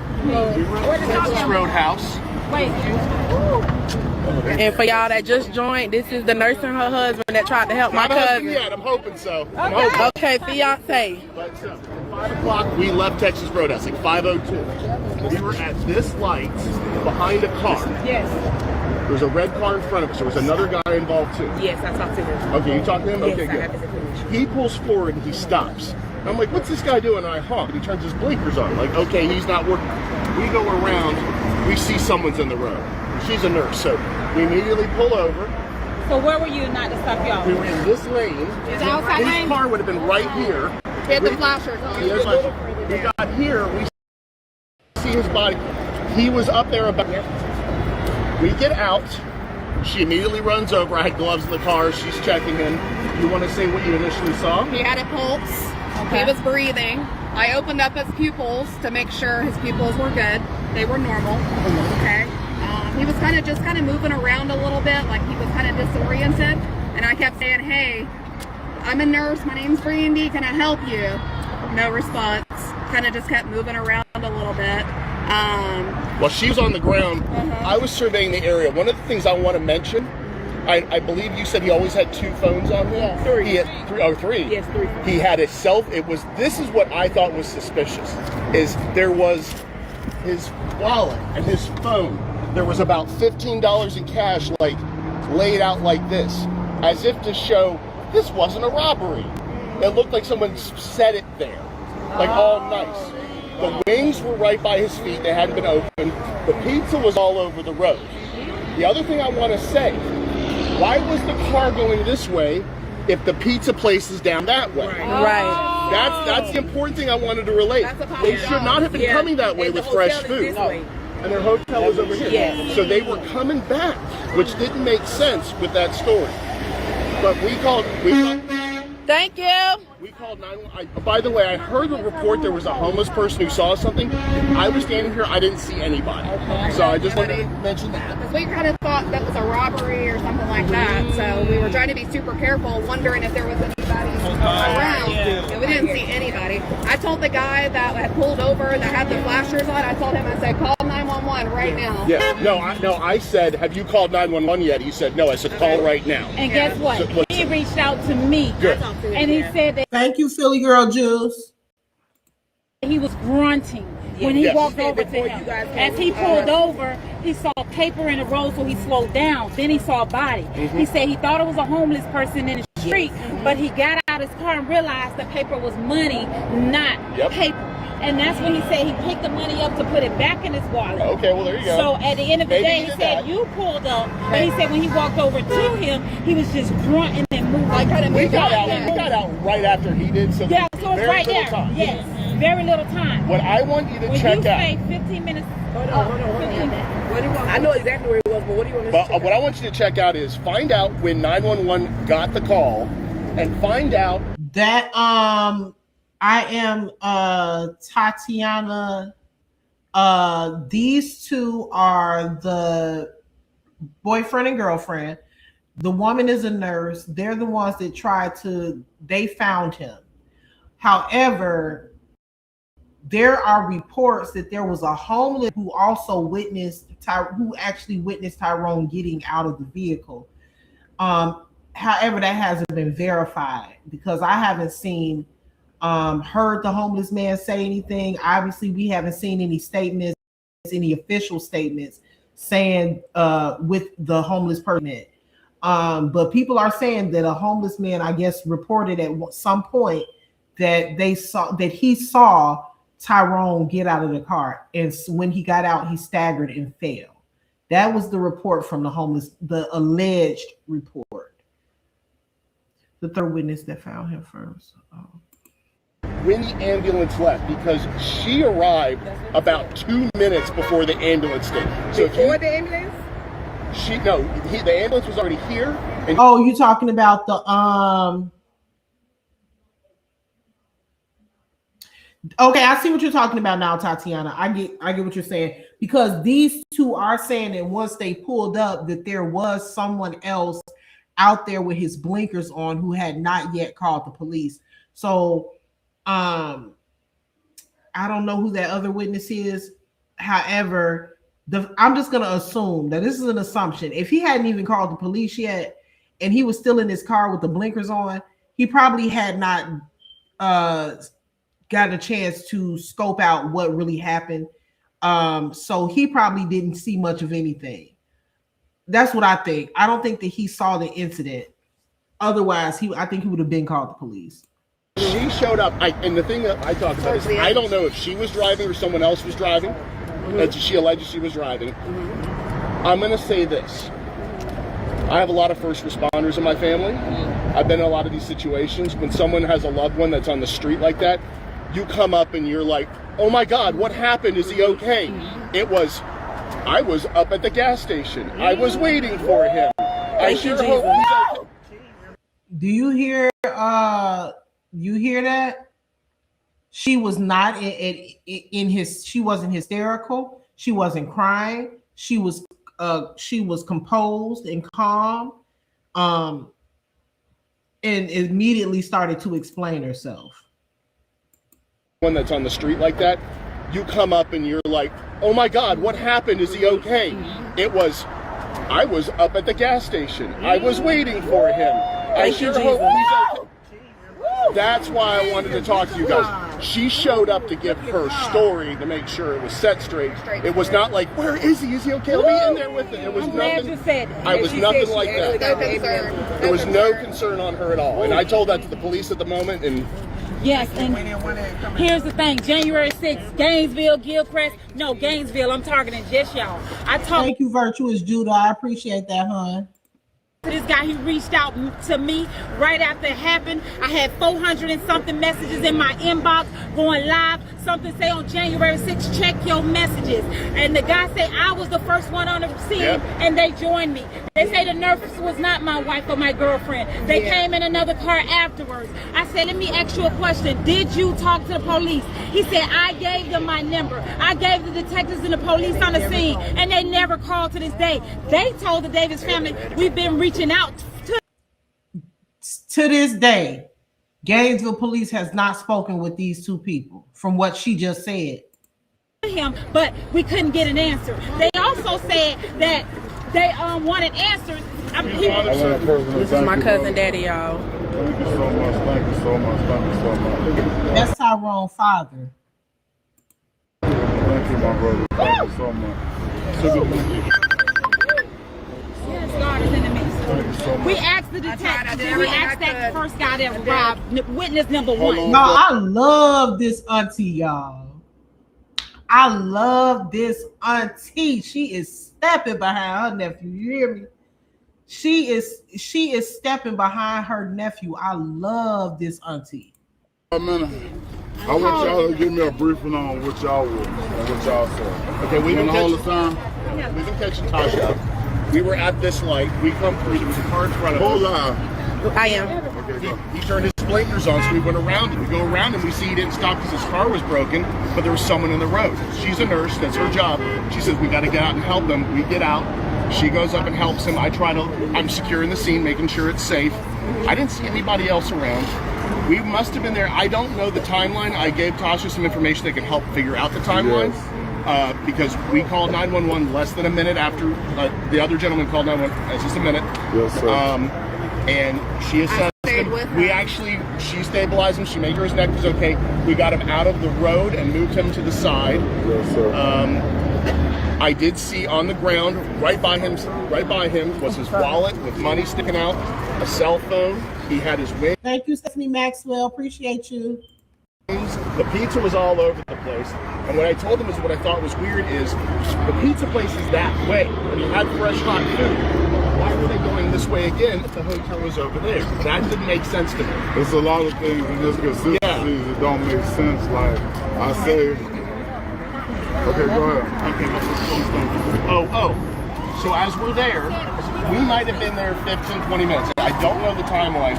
The way to find out the timeline is find out when they called 911 and find out when the ambulance left to go to the hospital. You get that timestamp because she pulled up. I don't know if she was driving or someone was driving her. We did not look for that. She pulled up. She as a who? Kiera. I don't know. Okay. Lulu showed up. Y'all, just in case y'all wondering, I believe Kiera obviously is Lulu. She didn't come up to us. She went up to him because they were putting him on the stretcher in the ambulance. And she had no concern in her voice. She had no...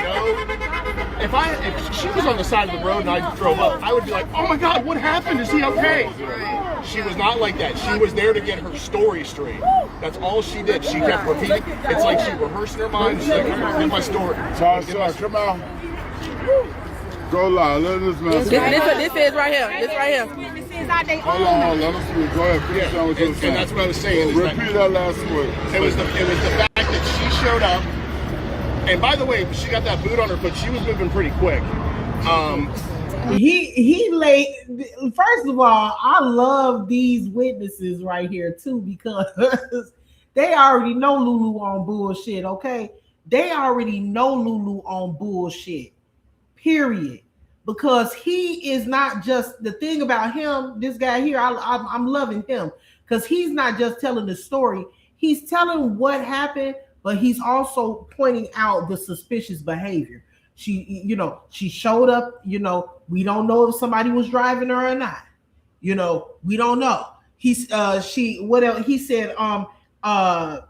was moving pretty quick on that boot. Okay, and that's important because if she's walking normally on a boot, because I'm gonna say this, once as they're doing the investigation, the fact that she's allegedly injured is going to be something that the detectives are going to look at. Was she even able to cause any harm to him? Because she's injured. That could be a boot that her ass just wearing. Okay, so he made it very clear that if foul play is suspected, don't count her out because she got that damn boot on because she was walking pretty quick in that damn boot. Okay, So that's important. And he also said something else important. When she pulled up, she wasn't shocked. She wasn't hysterical. She was calm, composed, and explaining where she was. She wasn't concerned about what was going on with Tyrone. That's also very important. She was not hobbling at all, but she went up to the ambulance just to say, Oh, and supposedly she couldn't drive. I was up at the Circle K. He was upset. Thank you, Rich. I appreciate that, hon. Oh, shoot. What did I do? Hold on, y'all. What did I just do? Okay. Out of the car, and I was waiting for him for 5 minutes. It was no 5 minutes. It was close. She said they had an argument, and he was hot, and so he got out of the car. And that would make no sense to get out of the car right here. I am worried that if he got out of the car and she spun off, she might have bumped into him. Hit the gas. That's what. Hold on. Let him do his. Yeah, and hit the gas. But again, we don't know. We did not see any of that. Now you saw. I said go get something for his head. I got a clean roll of paper towels. We put it to give him like a pillow. Right, because I didn't want his head to be laying on the ground. So I lifted his Whenever head. we saw him, he could never speak. He was less conscious, but he went into a deeper state of unconsciousness. He looked like he was about to seizure. Yeah. So And I asked Lulu, does he have any medical problems? Does he have diabetes? Does he have seizures? I said, does he have any kind of medical problems that the ambulance needs to know about? And she said, no, not that I know of. And she was calm the entire time. Oh yeah. Did he have any bruises? Any bruises consistent with getting hit by a car? No. I saw his legs. I had to move his legs off the street. I did not think he was homeless. He looked like he was in his PJs. He looked like he was comfortable. He had on his sweats, and we moved him off the road. But there was no any sign, anything. No signs of getting hit by a car. The only thing on him was the spot, which was like the brown spot. That's all we saw. And I just love the. Hey, could that have been when y'all pulled him out the road? He got the scratches on. We didn't pull him, but we, me and the other guy, we lifted him up to get him off the road safely and gently. Because he was in the right lane. Yeah, he was in the lane. Right. Yeah. So prior to the paramedics arriving on the scene, where was the Lulu girl? Well, we never saw her. She only pulled up in the last 2 minutes before he left to go to the hospital. We stuck around until the ambulance was. She told us that she saw the light. We were here for a while, so we know it's 5:02 p.m. when we left the restaurant, so it was still daylight out, but the sun was setting quick. By the time we left, it was dark out. About how long was the ambulance here? Ambulance was maybe here less than 5. Well, maybe 7. They came over to help you, and then they put him on the stretcher and got him over there. So the ambulance was probably on scene about 7 minutes. Real quick, real fast. It was pretty quick. And they took him in under John Doe. But she said See, I don't know that because he had a wallet with him. Yes. Now she gonna say that the John Doe thing is typical, especially in situations where it could be foul play or it's under suspicious circumstances. Now, sometimes they do that to protect victims. They don't. Yeah, you can ask the nurse. So they told us that he was under John Doe, but my brother was there, and then they moved him to a trauma name because they didn't know. Which is normal for hospitals to do that if they think it's a suspicious something that's Thank you. That is normal. From my perspective, working in hospitals. So once again, as a father, right? You telling me this girl's safe? She didn't have no concern. If this was my loved one, I'd be like, why is she so cold? She had no concern in her voice. She was more concerned. Contact us at all. She was more concerned to getting her story straight so she wouldn't get in trouble. From my perspective. I asked her who she was. I said, who are you? And she said, I'm his girlfriend. And I said, does he have any medical problems? Wow. But y'all didn't know where she came. Did the police contact you? I can tell you, she came. No. Okay, so there's the question. They said no, the police has not contacted them. Take a U-turn and come back. I don't know what prompted. Like a white SUV, wasn't it? A white Infinity truck. That's it. Last scene. That's it right there. That's it. That's her vehicle right there. That's our truck. On Archer Road. I wasn't paying attention, but that point, this place was crawling with law enforcement and emergency services, so I wasn't watching. I was focused on Tyrone. Police still have not contacted these people. He was watching everything else. Yeah. And I want to thank y'all. So much. Because at the end of the day, Treasure, from what I read, hospital is even saying that his injuries, and now I like to see documentation, but because this is so fresh, and who's to say how long that this investigation is going to be going on, is not a lot of stuff out just yet. But from what I read online, the hospital told the family that he has blunt force trauma to the back of his head and that the injuries are not consistent with being hit by a car or falling out of a vehicle. So I don't think the hospital actually used the words foul play, but from what I read, they are confirming that his injuries are not consistent with what Lulu is reporting. Like, you know, we're still just looking for answers. Brother, do not lose faith in people. I'm not. I heard something you said and it hurt my heart. And that's why I want to talk to you, because there are good people out there. There's so many good people. I think that the hospital, if the hospital reported that to the family, because again, we haven't seen any documentation, but if the family did report that to the family and they said that it's blunt force trauma to the back of the head and it's not consistent with what the story that Lulu is given as far as him falling out of the vehicle or being hit by a car or anything like that, I don't think that they can technically say that it's foul play. I don't think the hospital can say that. You know what I mean? But they can say it without saying it. So, again, I'm pretty sure that the autopsy's already been conducted because his funeral is, I believe, on the 24th or the 25th. Is it the 24th, y'all? His funeral is coming up soon. So I would assume that the autopsy has been completed. Toxicology has been completed. It's just not available to the public yet. But once it's available to the public, we'll be able to, you know, really delve more into this. Sierra has the phone now. We don't have none of his belongings. And Natasha and Big Tyrone are making it very clear.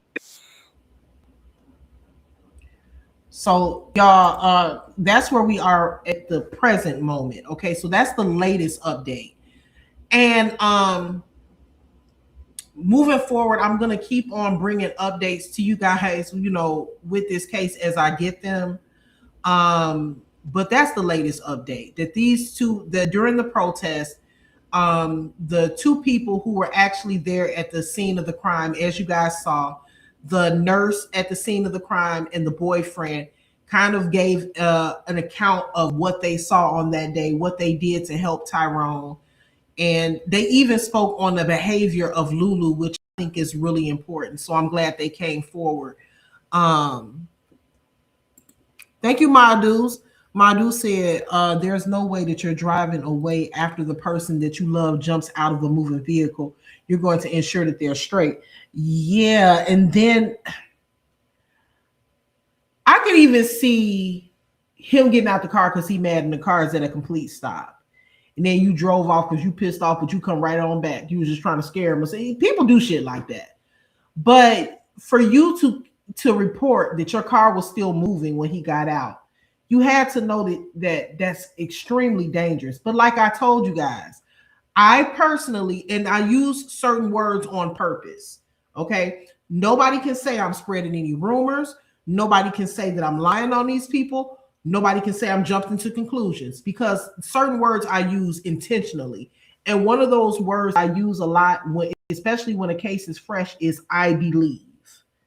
Okay, meaning that's another word for allegedly, because I don't know yet, and nobody does until the documents come out. But my belief, okay, is that something happened to him before he got in the car.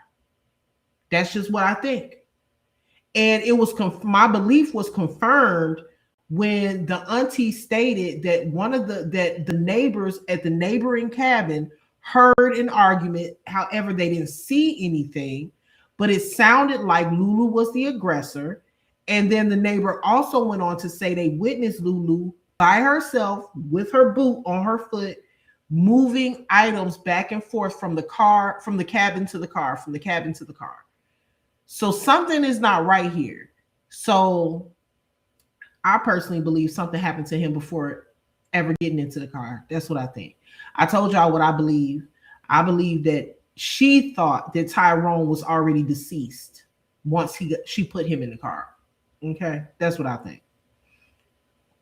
Or about just about deceased. And I think that she pushed him out of the vehicle underneath that bridge. And, either she probably felt like he was dead or getting ready to die and he was going to die there.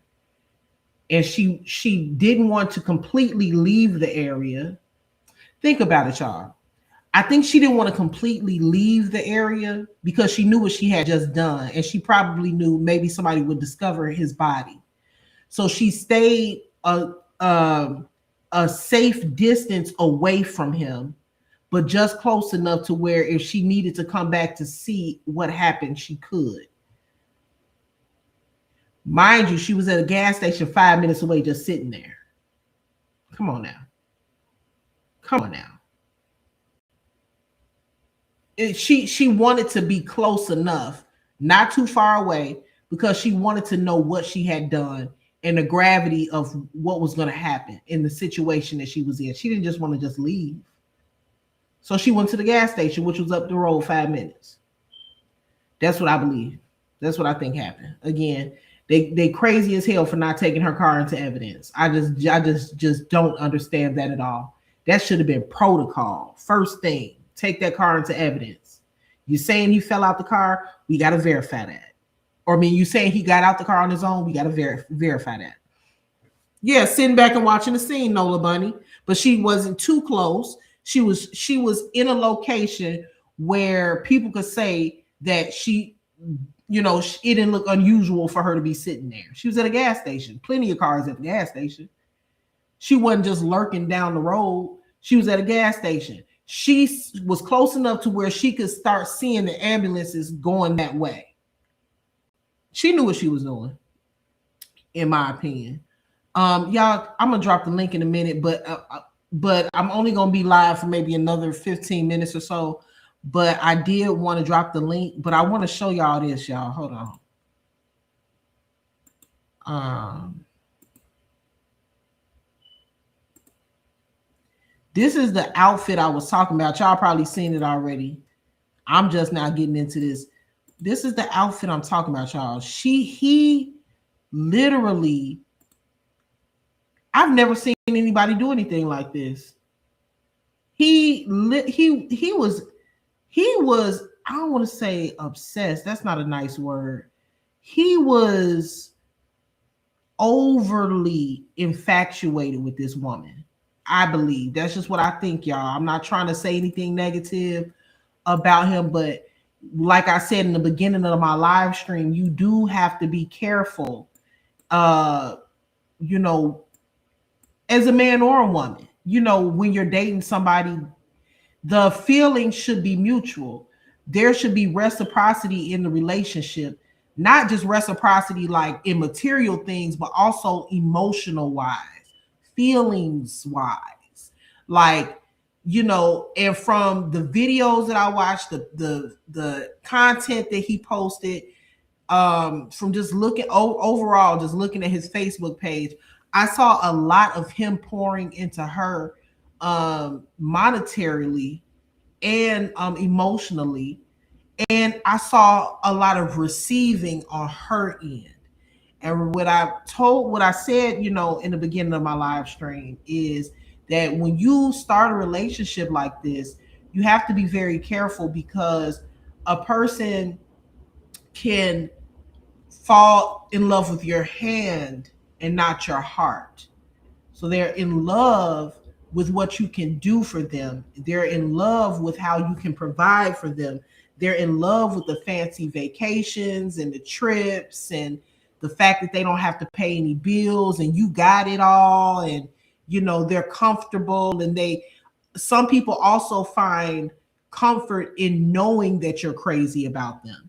When somebody knows that you're crazy about them, sometimes they take advantage of that. And it just seems like, I don't know this girl, Lulu. What I will say is that her story doesn't sound right. And then she also, it just doesn't sound right. Okay.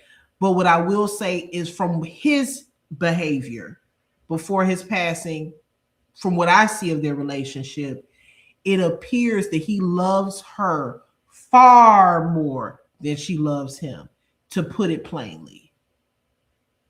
So, good night, Lisa. So that's just my take on it. I'm gonna go ahead and drop the link because I do want to hear from you all. Excuse me. And I did say I was gonna drop the link. I'm gonna be up here about maybe 20 more minutes or so.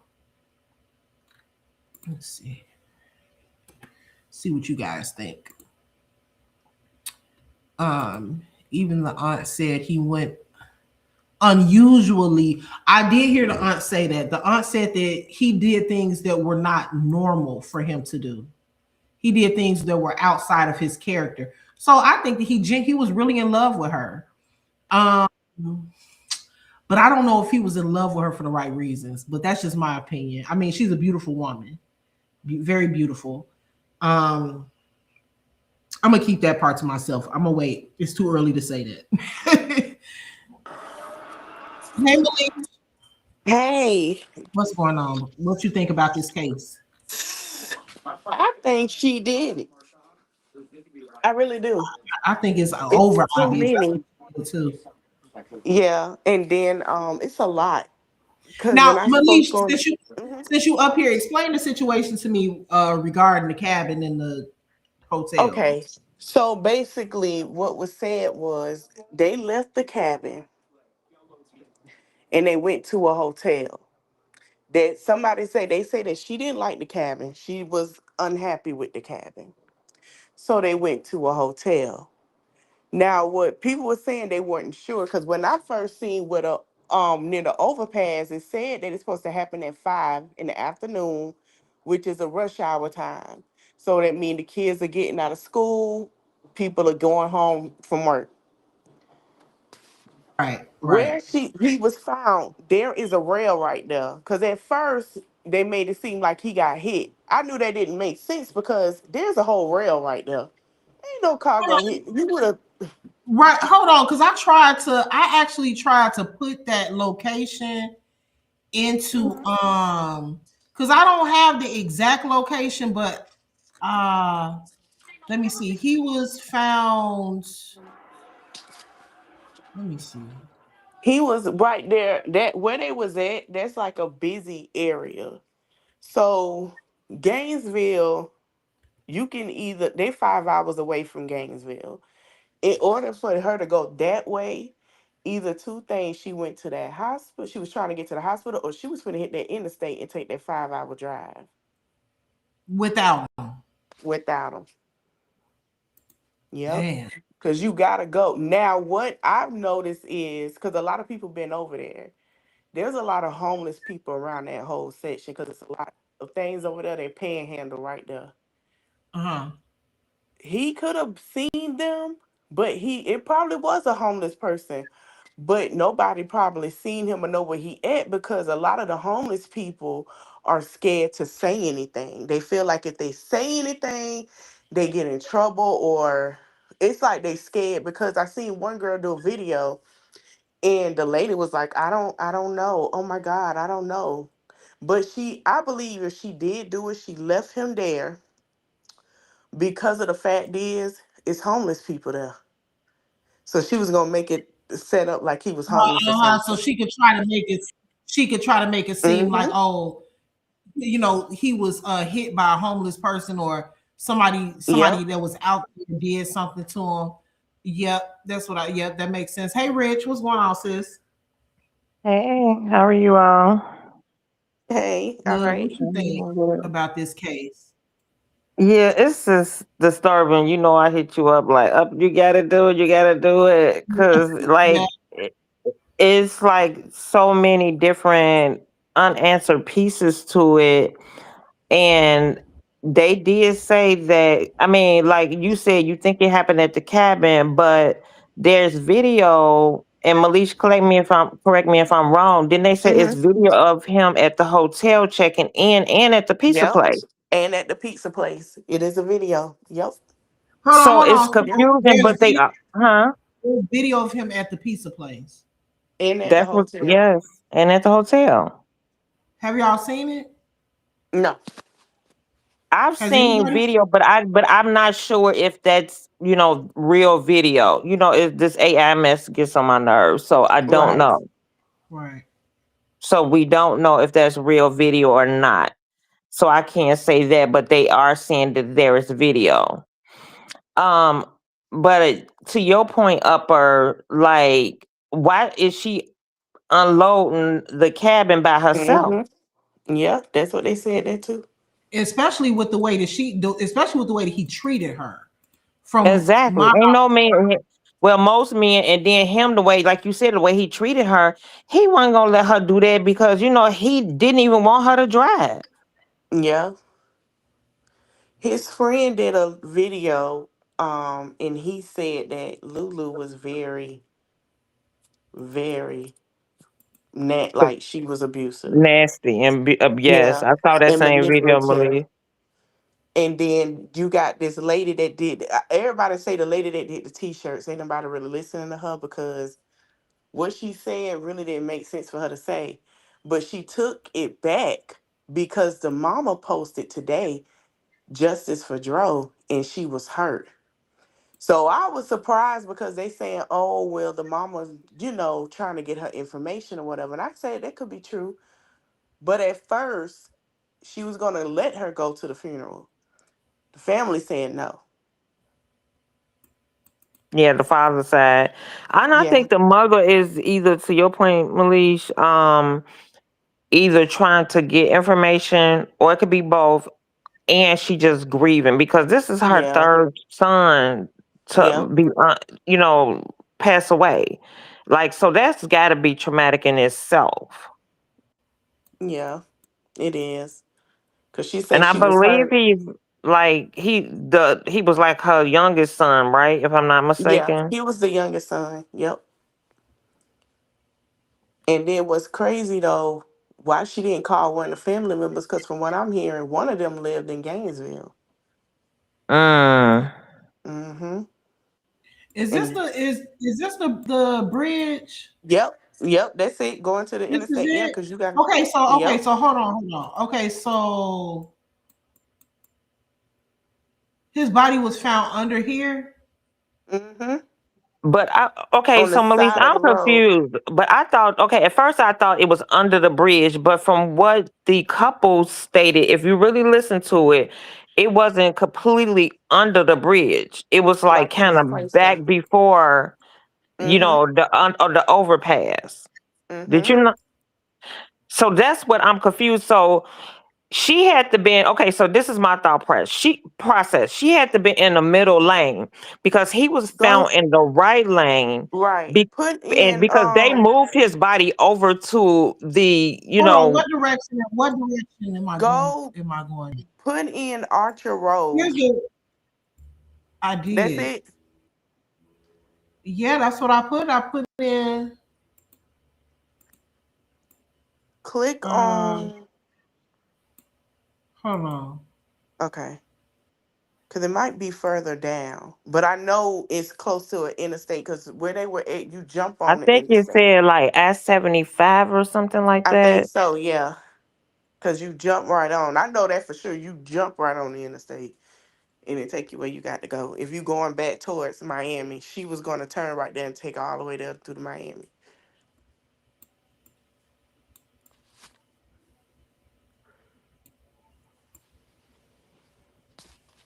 Well, not Miami, Fort. Well, might as well say because Fort Lauderdale and Miami neck and neck, they next to each other. This in the area of University of Florida. I believe so.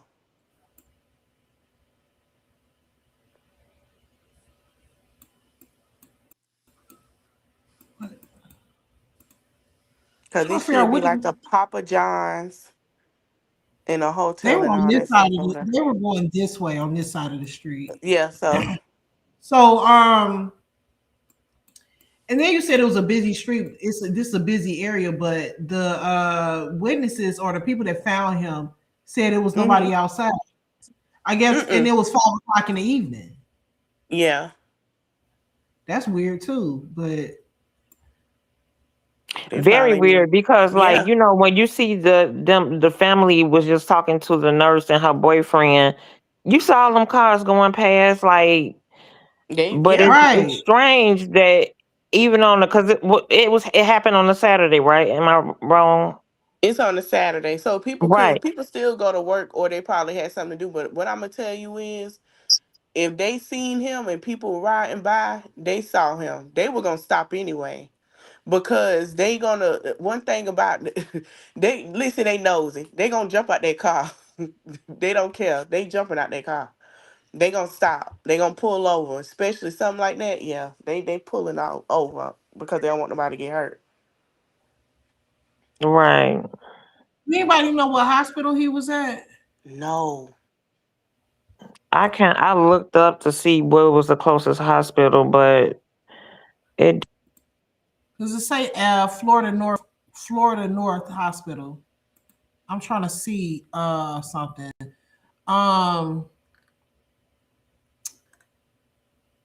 It's so much that's not out here, you know. Yeah.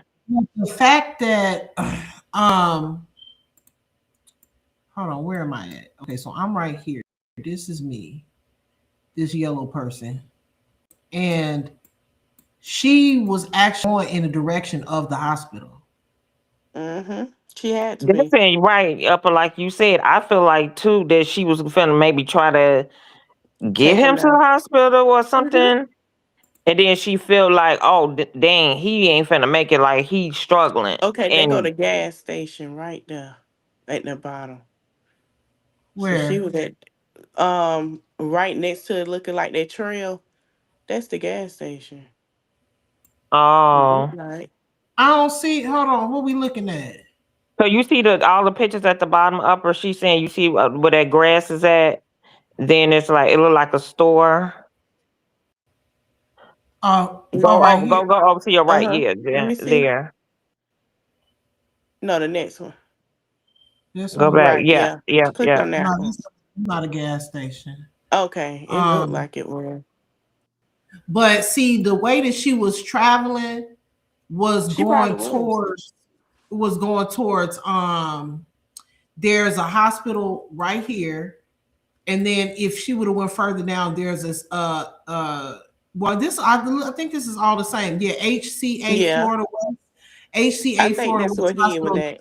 The emergency room is right here, and then the main hospital is right here. She was going in that direction. So Mhm. I personally believe that they got them something to eat. They was headed back. They got into an argument. She hit him either in the car or outside of the car. Then she turned around to go back to take him to the hospital. But I think she thought he died in the car. So she pushed him out the car and threw the pizza and all of that shit out of the car as well to make it look like he in a hurry jumped out or got hit or whatever. I think she just did.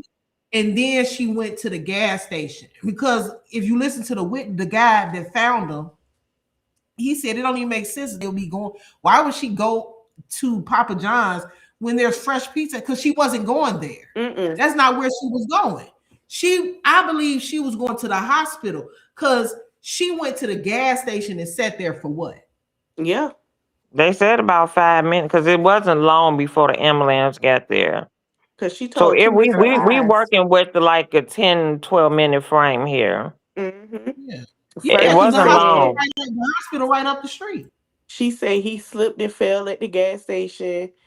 Then what else did she say? Oh, they had an argument, but she ain't giving detail what happened. Well, they said she gave a bunch of stories, but the stories that I heard the aunt say was that she called the another auntie, and said he fell at the gas station. She did, yeah. It was another story that she gave too. I can't remember it. He jumped out the car and then got hit by a car. Right. So that's I think that's clue enough to let us know that she's a liar. If you didn't do anything to him, it's no reason to lie. It's no reason to lie. So obviously she covered something up. Now, what have y'all heard about this twin brother that she have? Because I've been hearing stuff about it being a twin I brother. seen it. It's on her IG. I think last year, was it last year for her birthday? She had did something with her twin brother. She wanted with him in the year before because I went snooping. And she got a twin brother, but I don't think he was there. I don't Right, think because I I'm don't seeing think he was there. people post that the twin brother helped to set him up, or Yeah, they had a people were saying because of the way of things happening, they feeling like somebody had to help her Yeah. with the situation. But then they saying that they had an argument. They always had arguments because I was trying to find her police report in Miami, but Miami. it won't pull up because I don't know her last name because they don't have the same last name. Yeah, Yes, they said that she would get mad at him over real petty stuff and like just Yep. literally slap him, hit him for nothing. For nothing. and he just accepted it. What's Yeah, your it is very cringe. before I get off? I did want to ask y'all, like, what's your opinion about? Because I gave my opinion as far as how I don't think that this couple was necessarily. I don't want to say a match. I want to say it just didn't seem like this is somebody that she would have went for. Personally, that's what it just A it lot gave of people have been calling her fake with their relationship, and they feel like she kind of fake laughs and all that stuff. Like she tried to put on a show. A lot of Yeah. people feel like that. A lot of people feel like that. Yeah.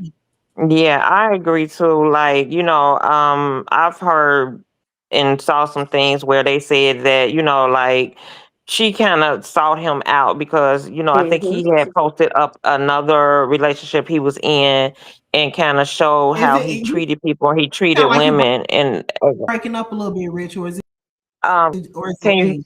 can you hear me? Can you Yeah. hear me, Upper?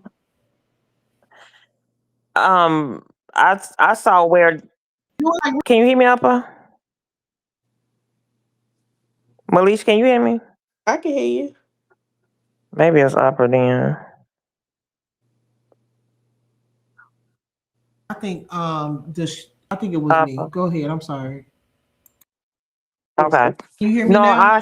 I seen where they said, yeah, I can Yeah. hear you. Can you hear me? Can you hear me, Upper? Yes, I can hear you. Oh, okay.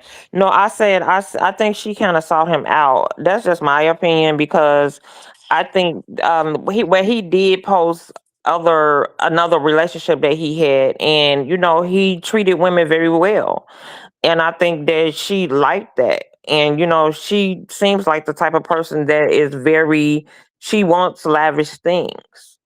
And that's how Mm-hmm. he treated her. He bought her things and he gifted a lot.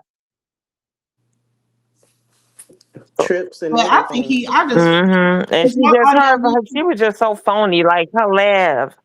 Hmm.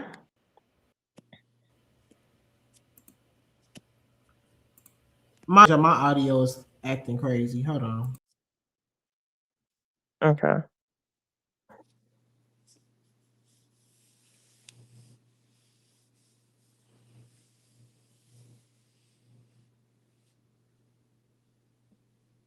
But I feel that a lot of people feel No. that way. They do I hope not y'all like can her. hear me now. We can I hear you had now. this. Okay. Okay. Mm-hmm.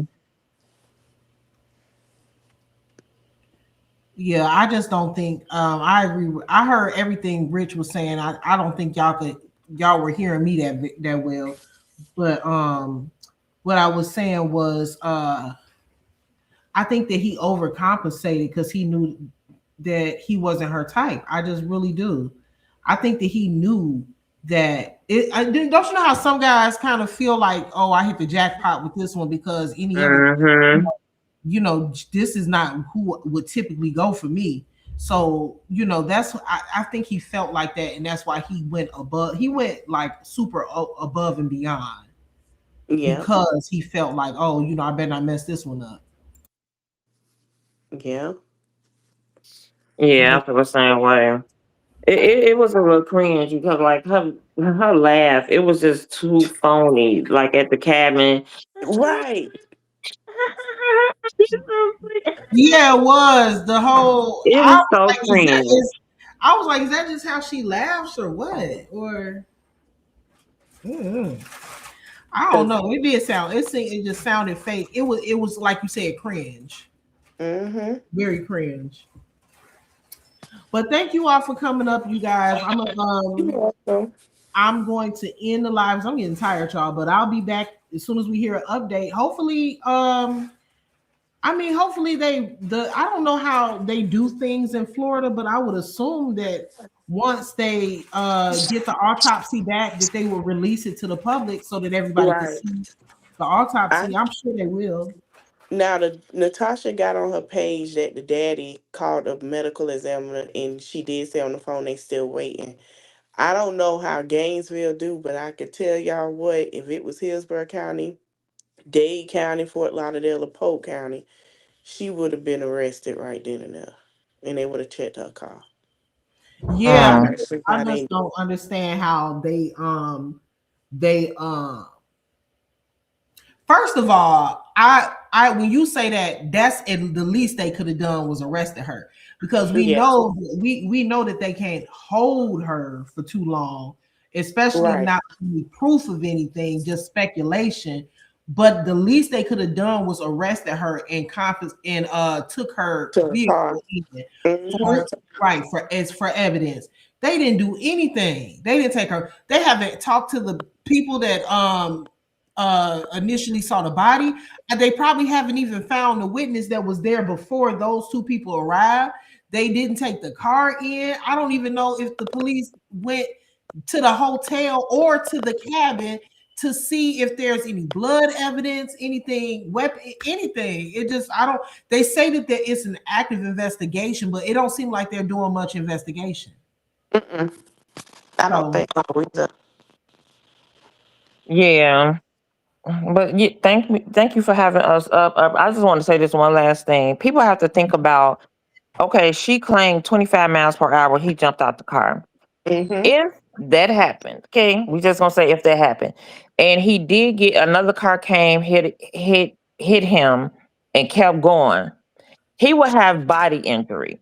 Yep. What a head injury? Because come on now, you see how even if he 5'4", 5'5", he will have body injury. Only a Yeah. child that's 3-4 feet will have head injury. Mm-hmm. Even an SUV, if it was an 18-wheeler, which would have had to stop all of immediately hitting him, he would have head injury. Ain't no way in the world he had no body injury, getting hit by a car, him throwing himself, even jumping out the car. Come on now. He would have had some type of body injury.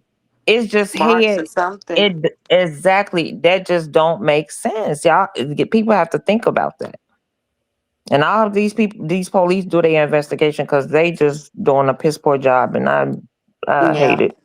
I hate it for him and his family. oh, Yep. I just saw what you sent me, Malish. Hold on, let me pull this up real quick. What is That's her Instagram story. that's her Lulu, story?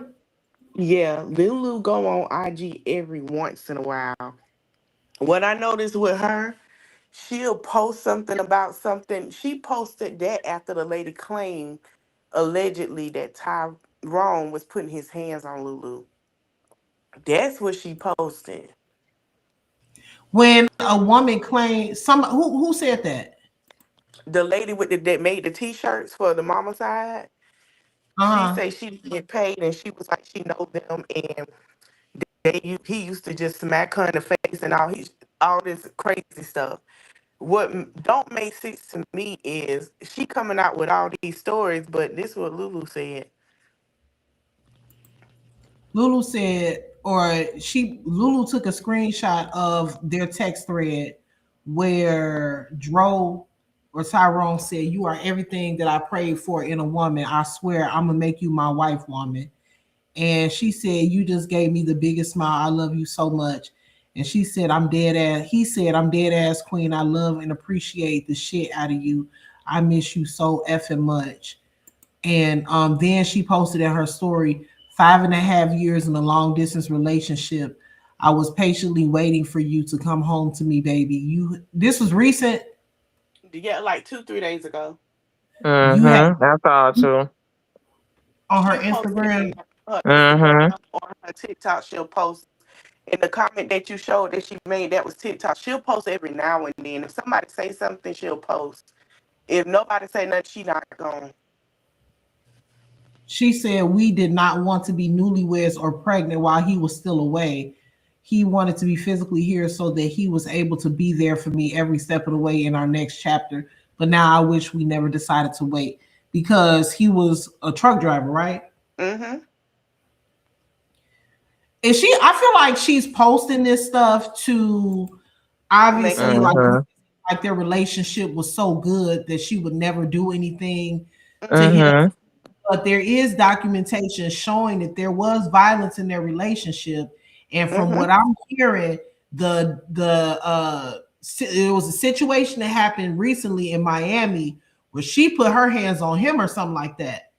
Now I haven't seen the documentation, but the auntie put it on blast, and so they got stuff that they probably aren't speaking on too much. But there was DV going on in their relationship allegedly. So she could post the stuff she want to post, but and not only that, but the neighbors in the neighboring cabin said that they heard her and she sounded to be the aggressor. So I mean, I think that she give off this, quiet, classy girl image, but I think you never know. I don't believe that he was this person because I have heard things where they're trying to allege that he was like, beating on her and all. You know how they always do this to the victim. Every time somebody passes tragically, possibly at the hands of somebody, they always try to demonize the damn victim. Yep. That's crazy to me. But he also had a friend that's been posting. Malisha, you seen the friend? He's a heavyset guy. Yeah, he been Yeah, he posting a been lot. posting and he been talking about that relationship. He said he's been around quite a few times where she just flip out for no little reason and slap him and argue with him. I need somebody to send that to me. What is his It's on Facebook? TikTok. I'm gonna have to send it to you because he did it on TikTok. Somebody screen recorded it. So I'm gonna send it Yeah. to your inbox, to your Facebook. Because he did say that. He said that she was very manipulative. There were times where he said he didn't want to do something. She would do that. She would In do times that. when he said he didn't want to do something She would make him do it. like one of these lavish trips. I believe so. Yeah, because I read in the comments again. Some stuff I still got to look up and verify, but I just read in the comments that the reason why they left the cabin and went to hotels because she ain't like it. Yeah, she didn't want to be in the woods. That's what I heard. She didn't want to be in the woods. She wanted to be at a lavish hotel and stuff like that. Yep. So he went out of his way for her. Yep. The friend even said that Joe did stuff that he, like, if it was raining, he would probably lay on the ground so she wouldn't have to walk in the puddle of water. Yep. Oh hell no! What? Yep. Yes, the friend said it. Yes. His people told him he need to slow down. Yes. The auntie said his friends, or I don't know I forget if it was the auntie or what, but somebody said that even his people told him you need to pump the brakes a little bit. You're doing too much with this girl, and they was right. And I think they probably didn't trust her. Yeah. Yeah. It could have been they didn't trust her, or it could have been that they just had enough wisdom to know you doing way too much for this person, and we're afraid that they're going to take advantage of you. I don't believe, just from watching him, it's just like you ever heard of stupid in love? Yeah. I heard of love. But then you Mm-hmm. also got stupid in love, where you be so in love that you so consumed with how you feel about the person that you're not even Mm-hmm. realizing it's not being reciprocated. Yep. So I feel like he was stupid in love. He was so in love with that damn girl that he wasn't even realizing that, wait a minute, like she not really feeling the same way about me. He was just happy to be seen with the damn girl. Yep. Yeah. He even said, "Oh, you make me look good." He was just happy to be seen with her or be in her presence or be associated or whatever. But You I could think tell. he had an inkling though, because I think he was getting frustrated. If you know, like he put out a lot of videos, motivational videos, and you can kind of tell, and this is just my opinion, that he was making reference to his own personal I relationship believe that because he was too. saying stuff like, you know, if you with a person, you know, don't do such and such. You know, you have to go. I'm gonna I send you seen some of that. the videos that I I seen, saw. Oh, you did? Yes. Like, so I I think seen he that. kind of knew, but like you said, he was still so stupid in love with her that he just kind of, you know, ignored some of those things. You know what I'm saying? You can notice things, but then ignore them at the same time. You know what I'm saying? So Because you don't it's want it just to so be sad. you. Exactly. Exactly. Yeah, But I just hope that I he hope didn't the want. police get up on their business because the friends, you know, they say they about the street and Oh he just yeah. looked like he wasn't playing. Mm-mm. His friend. I So gotta see that. yeah, girl, yeah, Melisha, if you find this in it, I'm gonna try to find it Yeah. too. But girl, Okay. yeah, the friend looked like he was not playing. So I hope the police get up on it because he like I'm Yeah, about the Fort street. Lauderdale and Dade, Miami. Listen, they if you don't move fast enough to do whatever, they gonna handle it themselves. That's how they is down there. They gonna And handle he it themselves. actually said that. Mm-hmm. They will handle it themselves. They sure will. They don't care. They'll tell you they don't care. They'll handle it themselves. She didn't even seem comfortable with him. You know what I mean? You know how like when Uh-uh. uh can y'all hear me? Yeah. Yeah, Can y'all hear me? yeah, I I Yeah. can don't hear know. I you. think my audio acting up. I was gonna say he didn't even see every time I try to I'm screen sharing is be breaking up my audio. I don't know what's going Okay. on.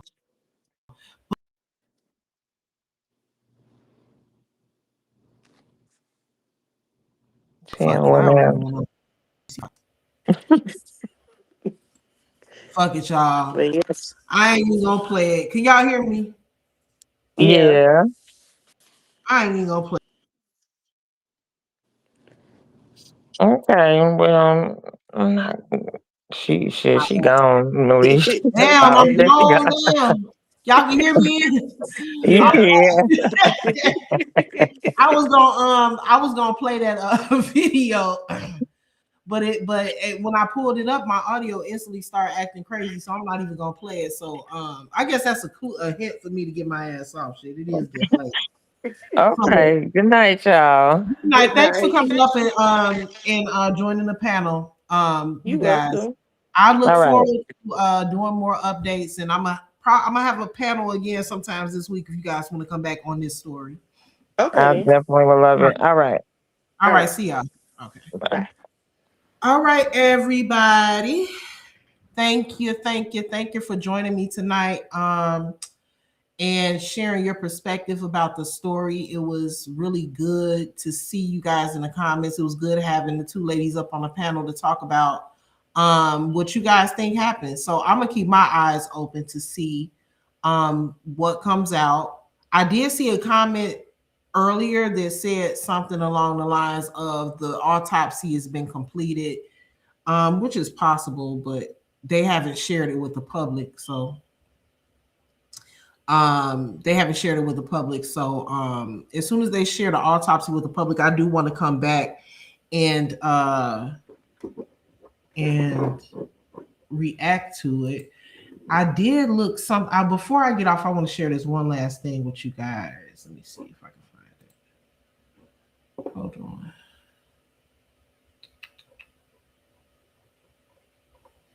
Hold on. Okay, so I did look this up on Chat GPT. Obviously, I'm not a doctor, okay? So I did want to, and I'm not a detective, but I did want to just look something up to compare what his injury should be according to Lulu's story. So the latest, because she's given more than one, but the latest story is that his injuries are, or not his injuries, but what happened was he got out of the car while she was still driving at 25 miles an hour. So before I get off, I just want to just read down really quick what the autopsy should show if that were the case. So he should, and we heard the people that found him only saw the injury to the back of his head, right? That doesn't mean that there are no more injuries. It could just mean that they didn't see it. That is a possibility. But what should be reported in the autopsy is extensive scrapes and abrasions on the palms and forearms, knees and shins, hips and shoulders, often directional, showing the body slid or rolled on the pavement, like I told you guys earlier. Embedded debris, gravel, or asphalt is common. There should be some fractures from the impact on the upper extremities, the hands, wrists, and forearms from bracing himself against the injuries. Let me see. Can you guys still hear me? Yeah? Okay. Let me see. And then, let's see. Fractures, there should be fractures to the collarbone, shoulder fractures, lower leg fractures to the ankles, tibula, fibula, or the feet. There should be rib fractures, possibly, but usually not isolated to the head. Head injuries are possible. Concussions, skull fractures if the head strikes the pavement directly, facial injuries on the chin, cheek, forehead, and abrasion, usually accompanied by visible external injuries. Pure head trauma without corresponding body injuries is less typical. There should be pattern injury distribution. Injuries usually appear on multiple places of the body, not just one area. Common pattern: hands, shoulder, hips, and legs. So what ChatGPT is saying is, to keep it plain, is that he should have injuries all over his body. All over his body. I remember the auntie, while they were out there talking to the two people that found him, the nurse and the boyfriend, that he had on a wife beater. He's not even wearing, now this is what auntie said. So that means he's not even wearing a shirt that could maybe protect his arms and things like that from scratches. So he's wearing a wife beater. If he had any injuries, you would think that they would have seen the injuries, because his chest is kind of exposed, his full arms are exposed, and they're saying that they saw no other injury. That's weird. Some sort of injury that should be there to suggest tumbling or sliding, not a single force blow. There should be damage to his clothing, torn or shredded clothing, asphalt staining on the fabric. Damage corresponds with injury locations. Then it goes on to say injuries that are less typical of a simple jump at 25 miles per hour. Less typical injuries would be isolated severe head trauma, blunt force trauma without abrasion, injuries suggesting multiple separate impacts, trauma inconsistent with forward motion, no signs of defensive or bracing injuries, such as bracing yourself with your hands or your arms. Okay, so I don't know. I don't think it takes, Inspector Gadget to figure out that the girl is lying. Okay, so we're going to see. I'll be back with another update as soon as I get one. Thank you again for listening to my live stream, hitting the like button. If you didn't, make sure you hit it before you leave. If you're in the chat and you're not subscribed, please go ahead and hit the subscribe button. And once I end this live, please make sure that you hit the hype button to push me further out into the algorithm. Thank you, everybody that sent in a super chat or a super sticker. You're greatly appreciated. And I will talk to you guys soon. All right. Good night. Peace.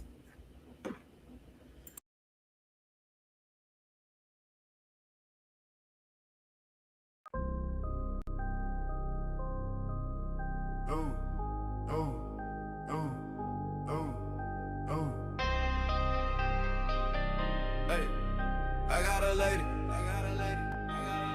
Hey, I got a lady. Hey, name is the upper echelon. She a debater, baby. She can give it to you straight, no chaser. She got the smarts. She got the heart. She got the confidence, baby. Baby, she the upper echelon. You know you intimidated.